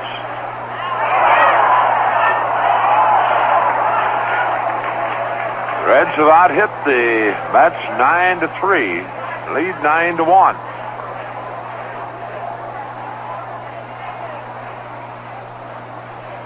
Mathematics, a 286 batting average. Hume delivers and a half swing. Did he go too far? And first base Ed Montague raises the right hand and the count 0-2.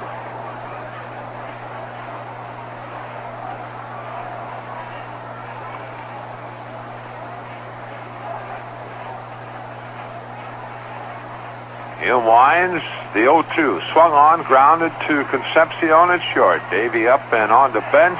2 away, and we pause for station identification. This is the Cincinnati Reds Baseball Network. Follow the exciting Cincinnati Reds action in 1978 on FM 100 WRMZ, Columbus, Ohio.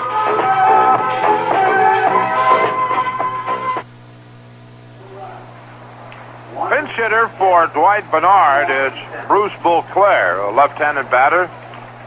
Bruce hitting .252. First pitch to Beauclair, low and inside a ball.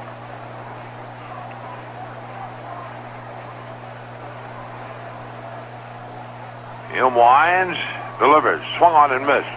1-1 the count.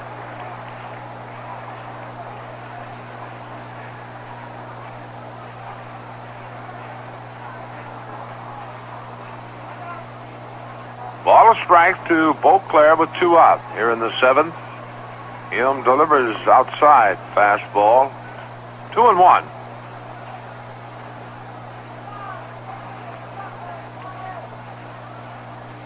Tommy has the sign. Here's the 2-1. Swung on, ground ball. Kennedy at second has it to bench, and that's the inning. Mets out in order, and the middle of the 7th. It's the Reds 9, the Mets 1. The time is right, that feeling's coming through. Real beer lovers know only one beer will do. Stroll for the real beer lovers. Stroll, tastes like no other. Stroll for the real beer lovers. Everyone knows it's the beer lovers beer. Family brew for over 200 years. Real beer lovers, baby, go out of their way for a stroll. Hey, hey, hey, stroll for the real beer lovers. Stroll, tastes like no other. Stroll for the real beer lover. From one beer lover to another. Stroll. The Stroh Brewery Company, Detroit, Michigan.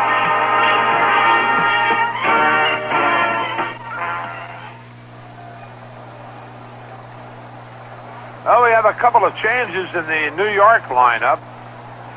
Bruce Beauclair stays in the game. He's in right field, and a new pitcher on the mound, Paul Siebert. Siebert making his 22nd appearance of the year. He's 0-2 with a .557 earned run average. He's worked 21 innings, allowing 23 hits, has walked 15, and has struck out 10. And, of course, Paul was in last night's game when he came on in the 6th inning and walked Rose and Griffey. And the Reds, of course, scored 2 in that inning. They came back with 4 in the 7th to go on to beat the Mets 7-5.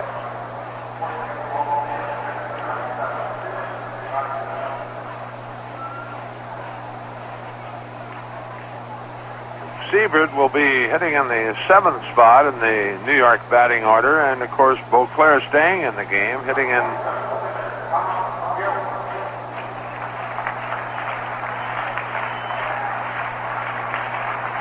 the 8th spot, Beauclair. Hodges out with a short meeting with Paul Siebert. For the Reds, it'll be Tommy Hume, Pete Rose, Ken Griffey here in the 7th inning. So Pete, of course, has that 28-game hitting streak on the line now.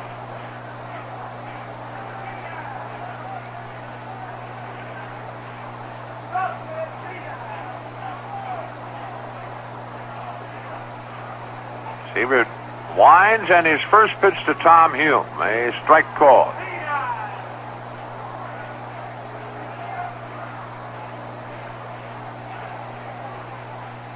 The 0-1.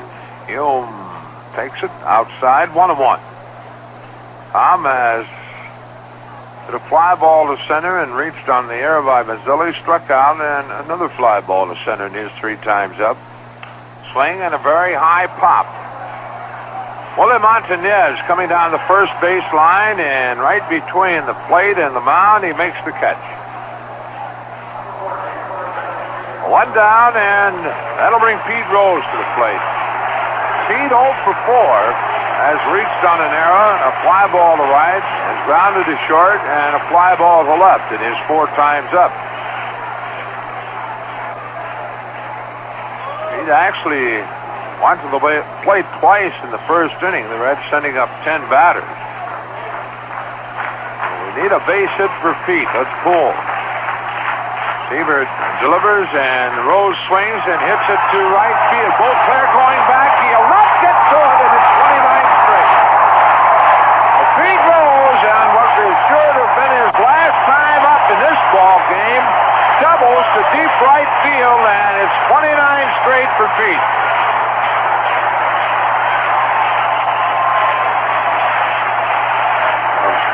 That guy, it's about 4 times now that Pete has got base hits in that last time up, and, well, it's becoming a habit around here.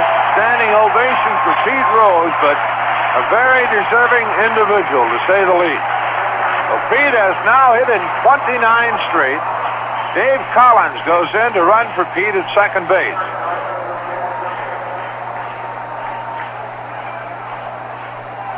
Collins ran for Rose.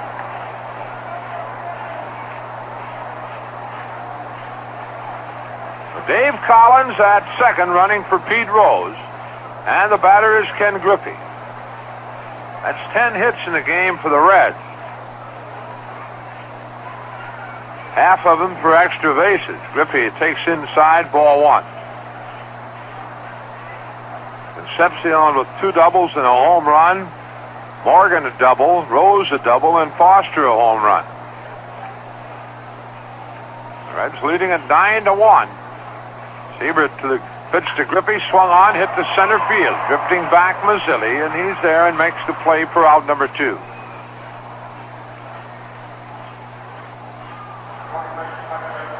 That'll bring Junior Kennedy to the plate for the first time in the game. Junior hitting .207 with 4 RBIs and a double. Kennedy, a right-handed batter. Siebert checking with Hodges, his catcher. Has the sign, the stretch. And the pitch. Kennedy takes high and outside, ball 1.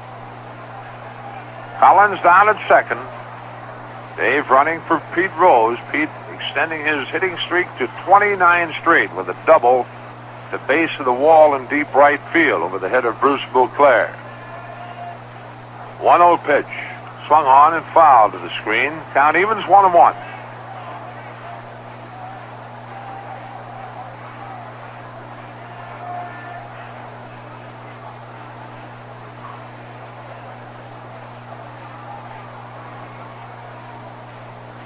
A ball, a strike. The pitch. Peregrine at the knees, called strike 2, 1-2.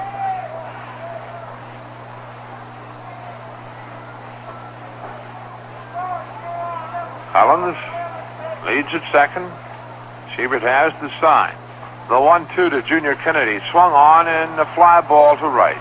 Beauclair waiting on it and has it, and that's the inning. For the Reds, no runs, they get a hit. There were no errors, a runner left on base. The end of 7. Cincinnati 9, New York 1. The Grange Singers tell us to make friends with tomorrow. Tomorrow is sure to come, and it can bring either bad news or good news. Bad news first.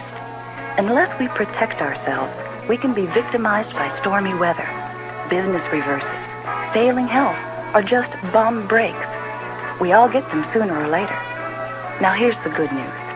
A friendly tomorrow can mean diplomas on the wall, wedding bells, and a jubilant retirement celebration with money in the bank. What's the difference? Your Grange insurance agent can be the difference. Grange wants to be your partner. wants to help you make friends with tomorrow. A friendly Grange agent can get the good news going. Consult the yellow pages for the name of your nearest Grange agent, your partner in protection. Make friends with tomorrow. Grange Mutual to be sure.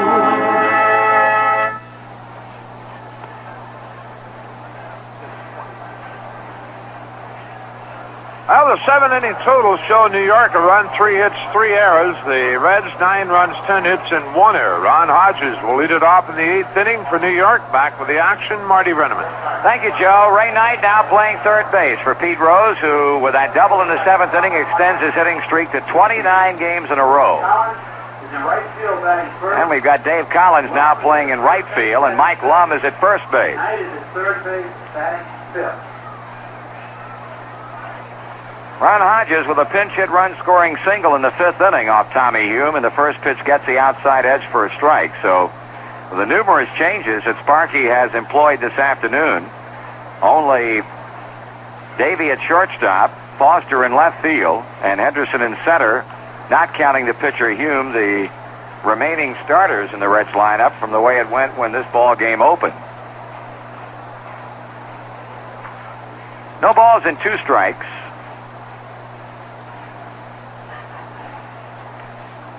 Hume winds and pitches, and this one is cut on and bounced to Kennedy's left at second base. Junior over to field it and flips on to Mike Lum.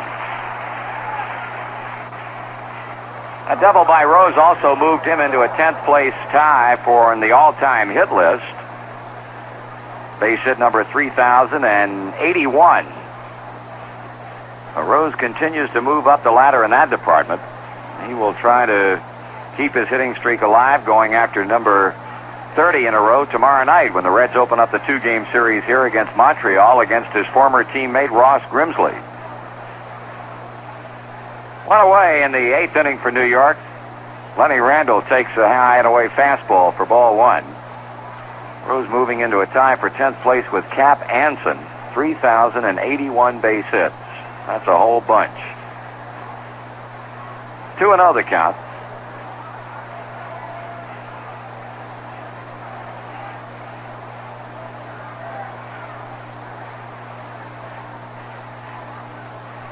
There's a fastball in for a call strike. Tommy Hume now 5 outs away from his first complete game of the season. Here's a line drive into right center. Collins over to play it on the second bounce, and only hit number 4 for the New York Mets.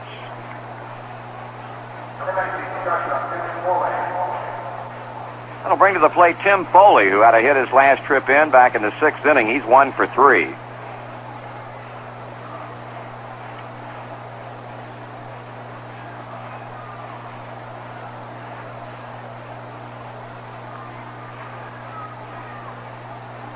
Randall leading at first base against Lum as Foley shoots one over first and down the right field line, but hitting foul in the Cincinnati bullpen.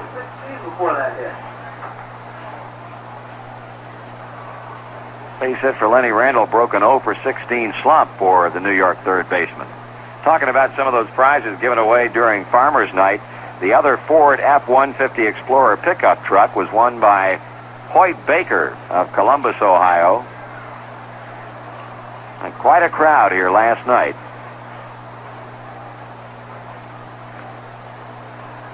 Oh, 1 pitch.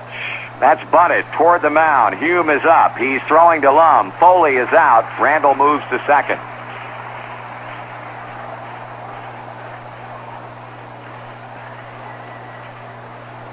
So with 2 away in the inning, that'll bring to the plate center fielder Lee Mazzilli. That will not be scored as a sacrifice.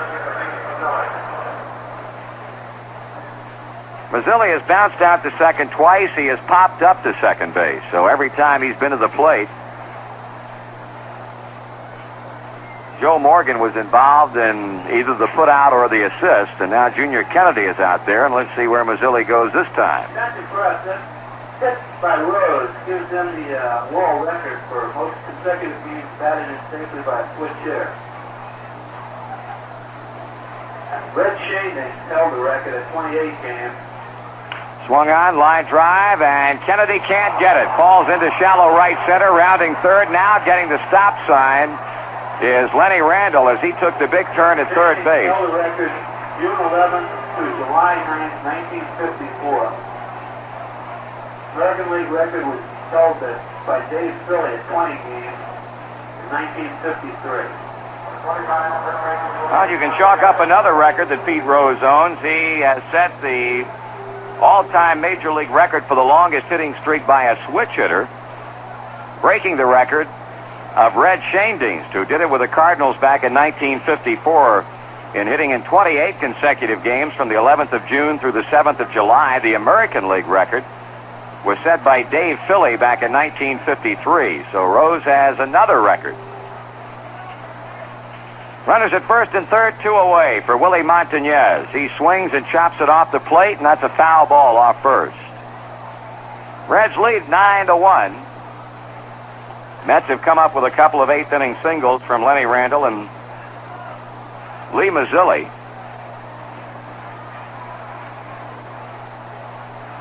Montañez is 0 for 3, was on in the 6th inning on an error by Dave Concepcion.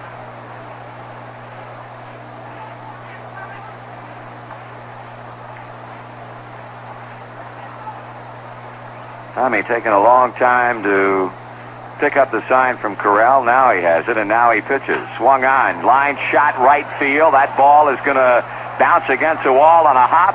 Randle scores. Mazzilli comes to. To right field by Willie Montañez gives him RBI. Bobby Valentine's base and hit into a 6-4-3 double play. Runners. Well, the Mets have their second run of the game.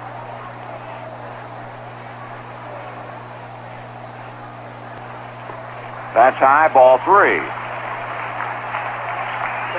3 balls and no strikes on Bobby Valentine, who now looks to third base coach Dal Maxwell. 3-0 pitch is strike 1 call on the inside corner.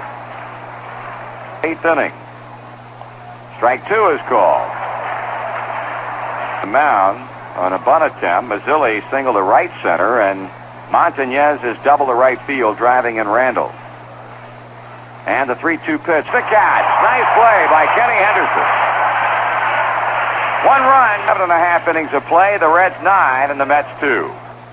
That you could cool it? Doesn't it seem like all of your friends are cooling it? I'm you. Cool it the Crawford Nichols way. Wants to cool your home with Lennox air conditioning.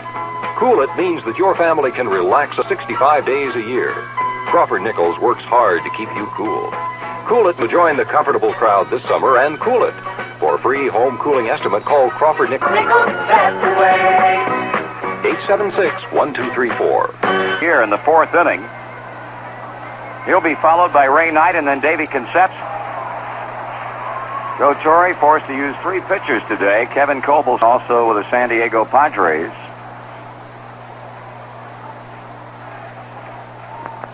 Here's today's attendance. 1-0 pitch.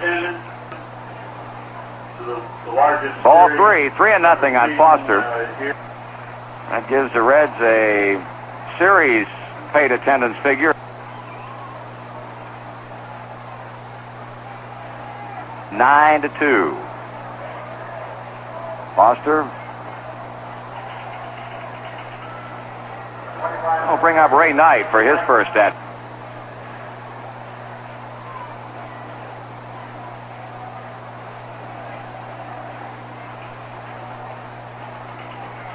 Knight batting 152 with a home run. Ball 1. Rick Arbach loosening up now down in our bullpen. Well, you might see him go to shortstop in the 9th inning after Concepcion bats and Davies on deck. Got around on that pitch, tried to check his swing, but could not do it. 1 ball, 1 strike. In the second game of the Twin Bill at Chicago, Bert Hooton will pitch for the Dodgers against right-hander Ray Barris. And the starters in Game 2 in St. Louis Left-hander Pete Falcone against right-hander Ed Halicki. Took something off the fastball and got it in for a strike. Knight behind, 1-2.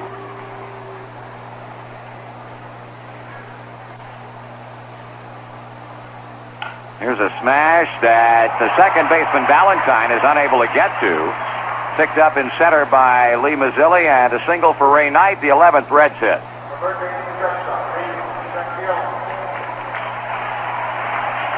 So Davey will step in, and he is hoping to enjoy a 5-for-5 afternoon. He's led the hit parade. A 2-run double in the first, an infield hit in the second, a 2-run homer in the fourth inning, and a double to center in the sixth. Jumping his batting average some 9 points from 286 to 295. Maybe only 3 hits now away from 100 on the year. He has 97. He takes a pitch outside.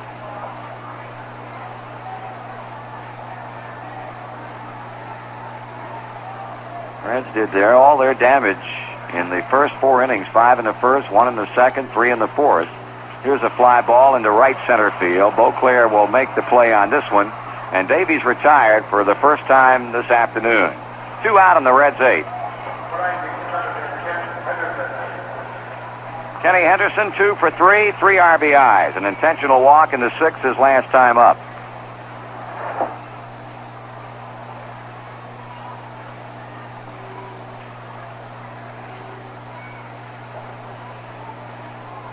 The 6th and 7th spot in the lineup today has collectively driven in 7 of the Reds' 9 runs.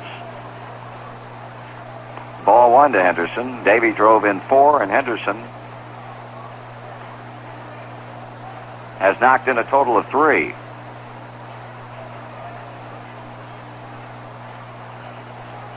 Ray Knight at first, 2 men out. Paul Siebert, the left-hander, deals. Swung on, ground ball, base hit down the third baseline, on into left field. Here comes Ray Knight digging for third. They're going to hold him up. Foley, the cutoff man, wheels toward the plate to Ron Hodges. Kenny Henderson with a double to left field, his 3rd hit. Moving Ray Knight to third and bringing up Vic Carell.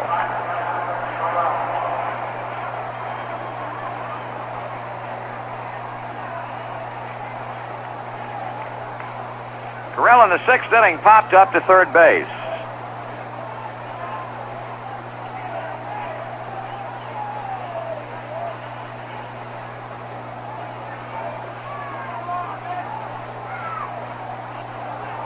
And they're going to intentionally walk Carell with first base open and pitch to Tommy Hume with the bases loaded.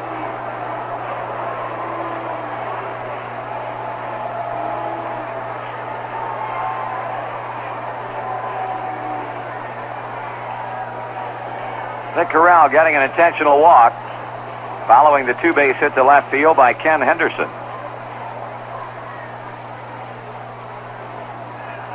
Well, Hume will step to the plate for the 5th time in the game. He's reached on an error, struck out, fly to center, and popped to first. This young man getting a most deserved round of applause from the 33,000 and a half crowd here in Cincinnati after the fine job he's done on the mound in this game. He swings and hits it in the air. Out toward the left fielder, Steve Henderson, having trouble with his son, but fights it off and makes the catch. In the 8th, no runs, 2 hits, 3 left. And after 8 full, the Reds lead the Mets 9-2. The Stroh Brewery is delighted to give you the exciting details of another big weekend in town with our hard-hitting Reds.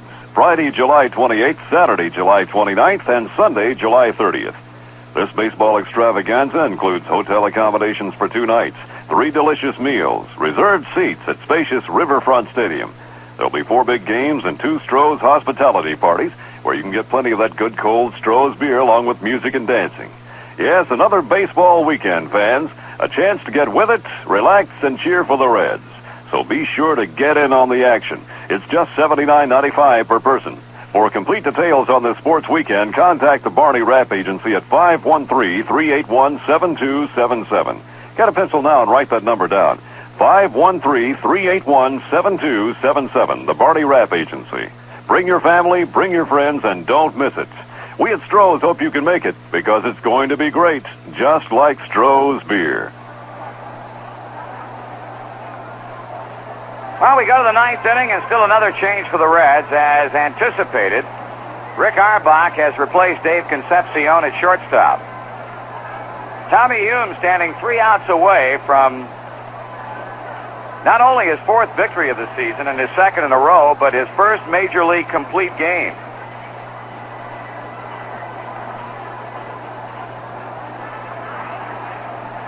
It'll be Steve Henderson. 0 for 2 with a walk. He has scored one of the 2 New York runs.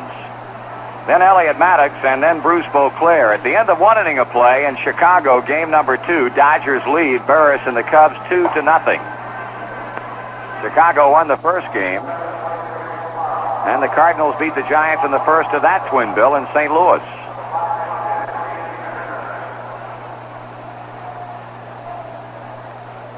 Tom staked to an early lead, has pitched some fine baseball.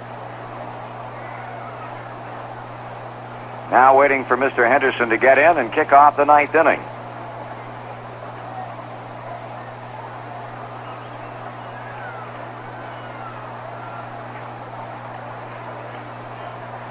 Henderson is ready, and so too is Hume. The pitch, swing and a miss. They refer to spinning at the plate. What Steve Henderson just did is exactly that. Trying to get his 9th home run of the season and did not get anything but air. Strike 1.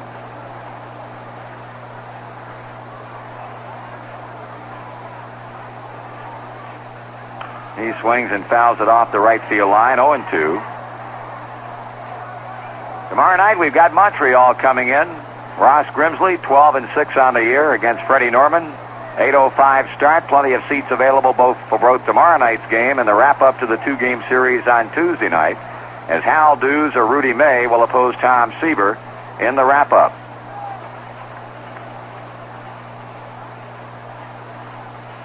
Strike 2 pitch to Henderson, missing outside.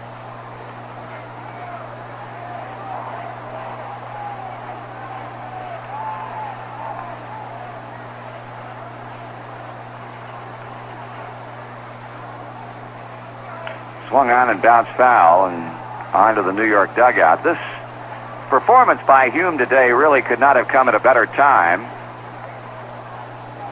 As far as the Reds bullpen is concerned, Sparky Anderson pointing out on our main Spark show earlier today that he has really overworked him of late and needed a good, strong pitching performance, and he has certainly gotten every bit of that today. Swung on and again foul by Henderson.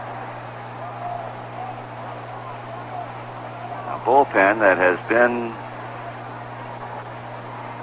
so very fruitful this season. That includes everybody. Doug Baer, Dave Tomlin, who reached a career high in victories with his 5th win last night, Pedro Bourbon, Manny Sarmiento. Fly ball, right field, down the line it goes. That's going to be a fair ball. Foul ball. Foul down into the right field corner. Well, you give that crew a day off and hope for good pitching from Freddie Norman tomorrow night and Tom Seaver on Tuesday. Get everybody fresh and ready for the road trip that will have us kicking it off with a Wednesday night game at Veterans Stadium in Philadelphia. Wednesday night, Thursday night against Danny Ozark's ball club. Friday night at Olympic Stadium against the Expos, and then afternoon games next weekend, Saturday and Sunday, before going to New York a week from tomorrow for 2 night games and an afternoon game on Wednesday, the 26th of July, to close out the road trip. We'll then have Thursday the 27th off, and the Phillies for a twilighter here on Friday the 28th. Well, Henderson steps out of the box. And Hume with a pitch. Inside, 2-2. I have a station ID coming up right after Henderson finishes doing his thing, whatever that might be. That's pop foul and out of play. Back behind the Cincinnati dugout. Holding count, 2 balls, 2 strikes.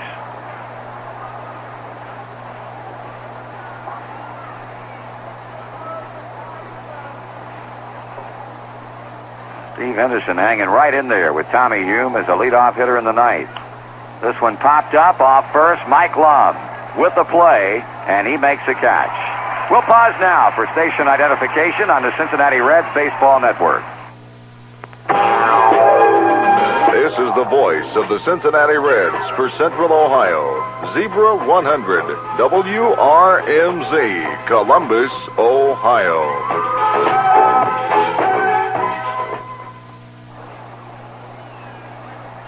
One gone here in the ninth inning, and Tom Grieve now steps in. He grounds one, backhanded by Ray Knight at third, and the throw to first, over the head and into the dugout. As Ray Knight fired over Mike Lum's outstretched glove and into the Cincinnati dugout, and that'll be an error, a throwing error charged to Ray Knight.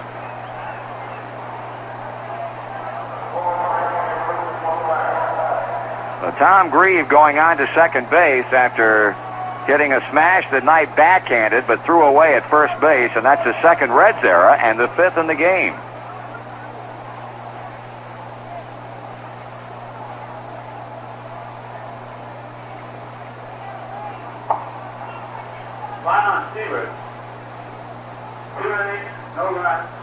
Tom Grieve, by the way, pinch hitting for the pitcher, Siebert. Now here's Beauclair, and the pitch is high and inside for a ball.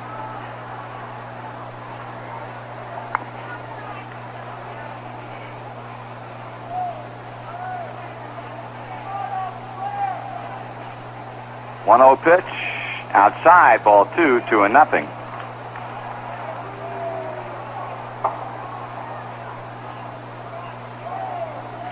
Beauclair pinch hit in the seventh inning and grounded out to Junior Kennedy.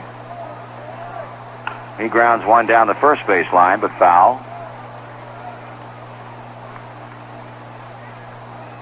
Well, with the win, the Reds will move to within 2 games of the division-leading Giants, and will occupy second place all by themselves by virtue of the Dodgers having lost in the opening game in Chicago today. 2 balls, 1 strike. Pitch. High fastball, 3-1. Ron Hodges will be up next. Seen a lot of players for both clubs in this game. Sparky Anderson has emptied his bench, with the Reds having built up the early lead. This one popped up, but there will not be a play for either Knight or Carell as Ray goes all the way into the New York dugout. The ball falls about 5 rows behind it.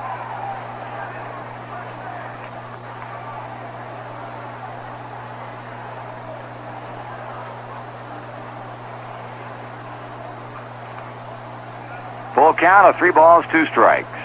9-2 the score. Reds in the ninth inning over New York. 1 away, runner at second. Ball 4 is high, and Beauclair goes to first.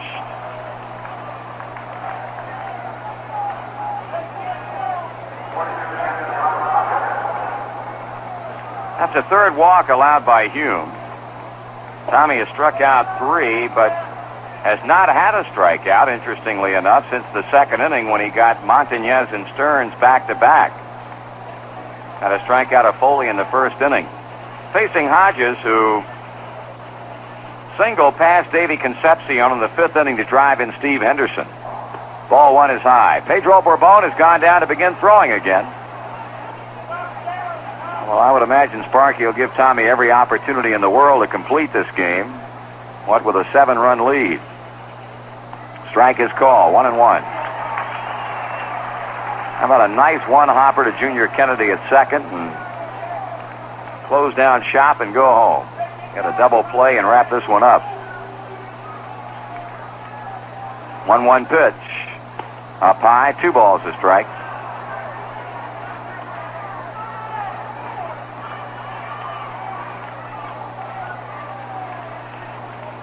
Grieve at second, Beauclair at first, and the 2-1 delivery.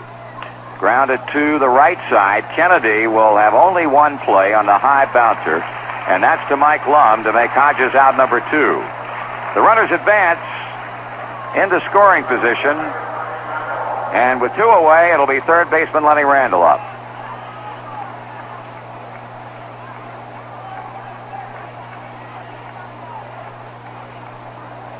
Randall singled in the 8th inning. And they corrected something they had passed along to us earlier. That broke not an 0 for 16 string for Randall, but an 0 for 19 slump. Hume pointing over toward Mike Lum at first base. Now ready to work to Randall. Pitch. High, ball 1.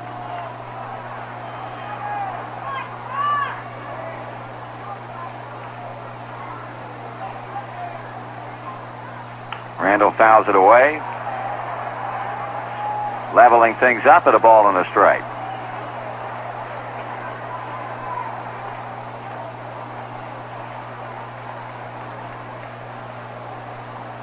Now the 1-1 pitch.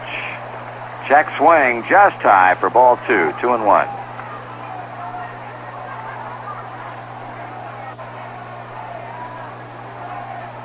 Hume rocks, kicks, and fires. Randall swings and fouls this one back of the Mets dugout. And the count is 2 balls and 2 strikes.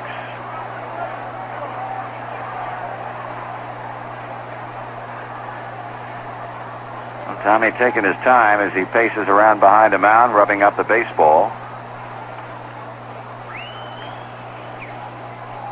Got Henderson on a pop-up. Grieve reached on the throwing error by Knight. Beauclair walked. Hodges is grounded out. And another foul off the bat of Lenny Randall.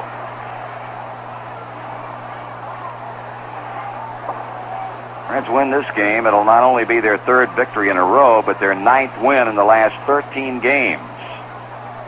After losing 6 straight, they have been playing good baseball. 9 out of the last 13.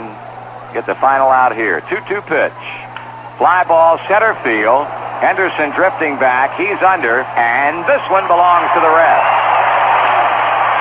Tommy Hume gets his first Major League complete game as the Reds defeat the New York Mets 9-2, and we'll be back in just a moment. You know, there are some basics in life that are important to most people. One of them is getting what you pay for. That's why a lot of people have gotten to be friends with their marathon man, because they know he takes a personal interest in the station. And your marathon man still knows how to service your car when it needs it, and how to treat you the way he likes to be treated when he's a customer. So if you haven't already gotten to be friends with your marathon man, well, you really ought to. You'll definitely get what you pay for, and probably a little bit more. Go get together with the friends who do it better. Go see your marathon man. Marathon Oil Company. We got together to do it better, and we do.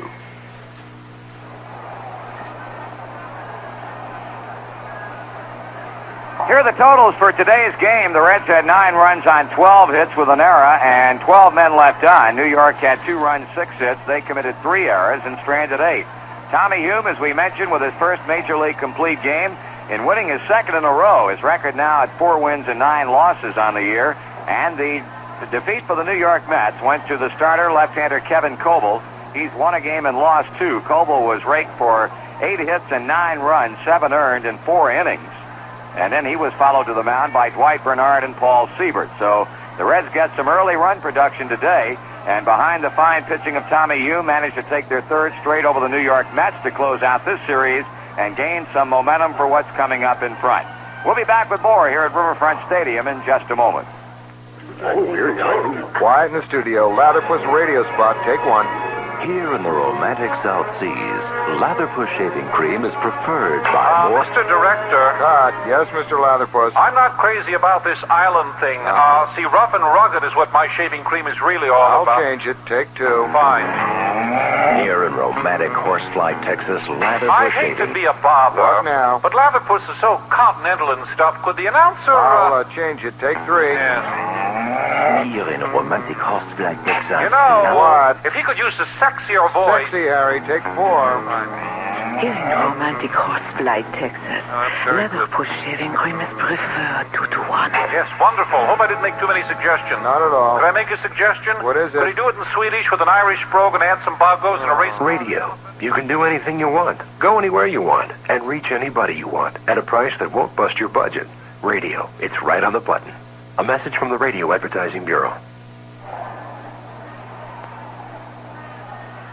For all intents and purposes, the Reds put this one away today in the very first inning, sending 10 men to the plate against Coble and scoring 5 times. They then came back with 3 more runs in the second inning and 3 runs in the fourth to take a 9-0 lead. New York got a run off Hume in the 5th inning and got what proved to be their final run in the 8th.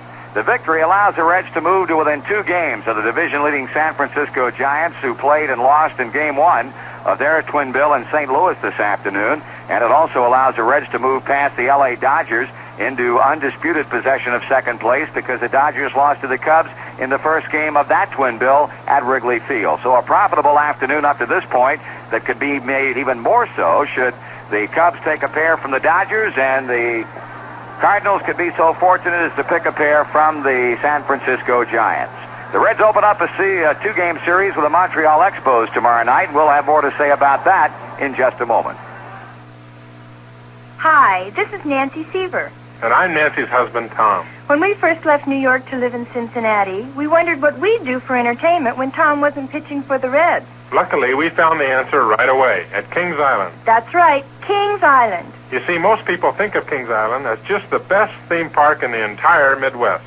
And while the park's unbeatable, Kings Island is really a total vacation center. Our family lives at the Jack Nicklaus Golf Center, which is part of the entertainment complex. At the Kings Island Inn, adjacent to the park, you can enjoy swimming and tennis. Or if you like the outdoors, try the Kings Island Campground. Plus, this summer, the National College Football Hall of Fame opens as a new part of Kings Island. Wow, there's really something fun for everyone. So plan now to come to Cincinnati and watch Tom and the Reds. Bring the entire family and make it a doubleheader. The Reds and Kings Island. Kings Island. You know, it's just about the best thing to happen to Cincinnati since Tom Seaver. Oh, Tom. Tomorrow night it'll be Game 1 of a 2-game set with Dick Williams' Montreal Expos, the club that before today's play occupied position number 3 in the Eastern Division, was a 43-47 record, 7.5 games behind the division-leading Philadelphia Phillies, and they'll be sending the best they have to offer against us tomorrow night in 12-game winner left-hander Ross Grimsley, while the Reds will be going with a pretty good left-hander in his own right in Freddie Norman, who has won 8 and lost 5. Plenty of seats available, so come on out to catch the Reds and the Expos in action. We'll be along on the Reds Baseball Network line with the pregame shows beginning at 7:35 Cincinnati time. This copyrighted broadcast is presented by authority of Cincinnati Reds Incorporated and is intended solely for the private non-commercial use of our audience. Any publication, reproduction, retransmission, or other use of the descriptions and accounts of this game without the express written consent of Cincinnati Reds Incorporated is prohibited. Now on most of these same stations, stay tuned for Joe Nuxall with the star of the game show. And again, the final score today, the Reds 9 and the New York Mets 2. The Reds on Radio with Marty Brenneman and Joe Nuxall.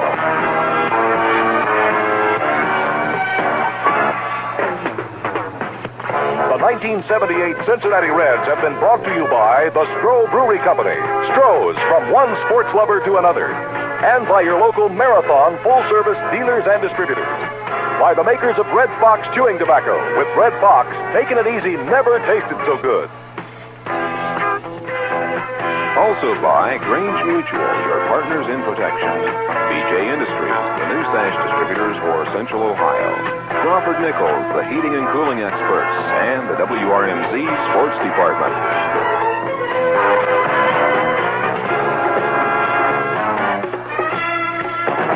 Follow the Cincinnati Reds and tune in next time for the Reds on Radio on this, the Cincinnati Reds Baseball Network. Central Ohio. For complete Cincinnati Reds baseball action, keep your dial on FM 100 WRMZ, Columbus, Ohio. Some people wonder why spend money on replacement windows when they already have good windows in their home. Well, maybe some of these New Sash customer letters will help you understand why. Dear Mr. Johnson, I wondered about spending money on New Sash windows, but my reservations are now gone. My wife thinks they're beautiful and very easy to clean, but the amazing thing is that we keep the thermostat on 65 degrees all winter long, and our furnace only comes on 4 or 5 times a day instead of 10 or 15 times as in the past. Thank you. Our new sash windows are paying for themselves. If fuel savings are important to you this winter, give Bill Johnson a call at 267-8396. New Sash is the only window with the Good Housekeeping seal of approval. And New Sash replacement windows are custom made for a perfect fit. Call Bill Johnson at 267-8396 and let him show you how to save up to 30% or more in heating costs. That 24-hour number again, 267-8396. Always ask for the original New Sash.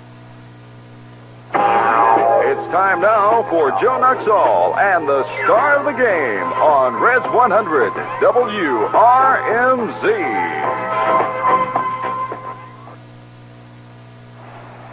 We're back in the dugout here at Riverfront, where the Reds have beaten the New York Mets this afternoon by a score of 9-2, extending their winning streak to 3 straight. Our star of the game this afternoon pitched his first Major League complete game, got his 4th win. And we're talking about Tommy Hume. We'll be back with Tom after this word. When you want to know the ones you love and the things you love will always be secure. Make friends with tomorrow. Range Insurance, to be sure. As you drive toward tomorrow, you're bound to hit a lot of little chuck holes. But don't let this bend you out of shape. The way to get safely to tomorrow is to make friends with a Grange agent who's been down this road many times, knows most of the chuck holes, sees them coming. Grange wants to be your partner. The Yellow Pages can lead you to your nearest Grange agent, your partner in protection. So let's be partners. There's nothing like the feeling that you get when you know you're safe now and secure. Protected by Grange Mutual, Grange Insurance, to be sure. Tommy Hume, our star of the game, and Tom, as we mentioned, getting his 4th win of the year, in his first Major League complete game, and giving the Mets 6 hits in the 9 innings. And Tom, I'm sure it feels quite good to get your first complete game, and more than that, a win. Well, it's great to get a win because I haven't had one in so long. I mean, where I started the game and pitched, but like I said, it doesn't matter who gets the win to me, just as long as we win. I just want the team to win. Tom, of course, the 5 runs in the first inning, I think any pitcher, when you look up and see 5 runs after one time at bat, it does relax you a bit. It does, but it's the first inning, and you can't really, I thought about that, and then everybody kept reminding me, don't let up, because, 5 runs might happen to me just as it happened to him, but I don't think you can let up even though you got 5 runs. Tom, your control this afternoon, you strike out 3 batters in the first 2 innings, but more than that, I think your control, you worked ahead of the batters practically all afternoon. I was just trying to go right at them and get ahead of them to make it easier on me. And the last couple innings, I was just struggling a little bit, just trying to throw a strike so I could get ahead of them and just make them hit the ball. And I wound up walking a guy or 2, and I just wanted him to hit the ball, though. Tom, overall, your stuff, when you look at your pitches this afternoon, were you satisfied with them? Well, my best pitch today was my fastball because I was locating it where I wanted to. And my curveball, I didn't really throw that many other pitches.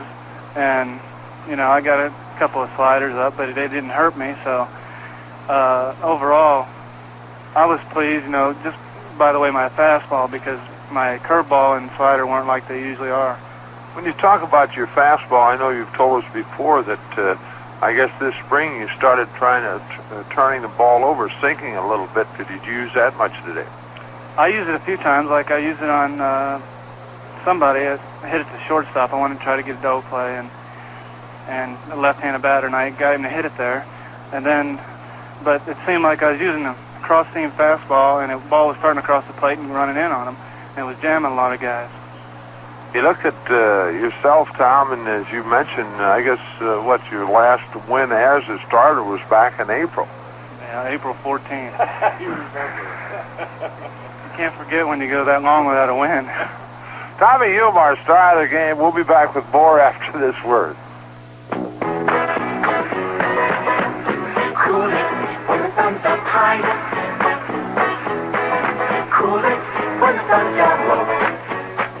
Ah, everyone loves that warm, wonderful summer sun. Kind of makes you think of baseball, swimming, tennis, and air conditioning. That's right, 'tis the season to be cool, and Crawford Nichols Heating and Cooling wants to cool it for you this summer with Lennox Air Conditioning. Dad knows that air conditioning adds to the value of your home, but more important, it allows the entire family to cool off during these hot, sticky summer months. The Cool It experts at Crawford Nichols work hard to keep you comfortable by offering Central Ohioans 24-hour service 365 days a year. So enjoy the sun and fun that goes with summer, but be cool. For a free home cooling estimate, call Crawford Nichols Heating and Cooling today and say cool it. Now you can cool it with Crawford Nichols, that's the way. 876-1234. Tommy Humar, star of the game, and Tom, I guess you look down in the at-bat column and you see you're 0 for 5, but again, I think as a pitcher in 9 innings, any pitcher would take an 0 for 5 for the 9 runs we got. Well, probably the only people who are glad to see that are Seaver and Moscow and Bonham. But, I don't care if I, get 0 for 5 every game as long as I can keep pitching and help the team because I wouldn't have won today if we wouldn't have got the runs, and I think we're really starting to break out of it now, and everybody's hitting well, and it was just a big boost, for everybody, I think, to get 9 runs because it's been a while since we, really jumped on somebody, and I think that really helped today because we're a great team. Tom, you mentioned Paul Moscow and Bill Bonham and Tom Seaver, and I understand you 4 guys got a little something going, and first question for me is, are you saving up for it? Oh, I have been ever since I've seen those guys hitting, and I'm not getting any. A little steak dinner bet on it? Wherever they want to go, but I told them I'd take them to McDonald's. Tommy, hopefully now, when you think of your last couple of times out starting, I know it's been a while since you started, but the thing is that you and Paul seem to really have found yourselves to the extent of maybe a lot more confidence now. Like you were mentioning today, you found out by throwing a good fastball, you could challenge people and and do a good job. Well, I've talked to Paul a lot about it, and we just said, we got to forget about everything else and just go out there and do what we can do and what we've been doing, and it's going to help. It can't hurt. So, the Paul's been pitching real well, and he's really come along, and I think I've come along too. So, both of us have really been working hard at it. Tom, we hope it continues right on, and congratulations on your first Major League complete game. I'm sure that's a big thrill for you. Yeah, it is, because, it's been a while. I don't know since the last time I had a complete game, but, it's great. Tom, congratulations. Thank you, Joe. All right. Tommy Humar, star of the game. Tom getting his 4th win of the year as the Reds beat the Mets 9-2, and for Tommy, his first complete game in the Major Leagues. That's it from here in the dugout. Now, on most of these same stations, stay tuned for Marty Brenneman with scores and comments. Tomorrow night, the Montreal Expos move in to open a 2-game series with the Reds, and until then, this is the old left-hander rounding third and heading for home. Good afternoon, everyone. You've been in touch with the star of the game with your host, Joe Nuxall, on FM 100, WRMZ. Life is for living, and pizza is there. California, Colorado, Wisconsin, Idaho, West Virginia, Pennsylvania, New Mexico, New Hampshire, New Jersey, Nevada.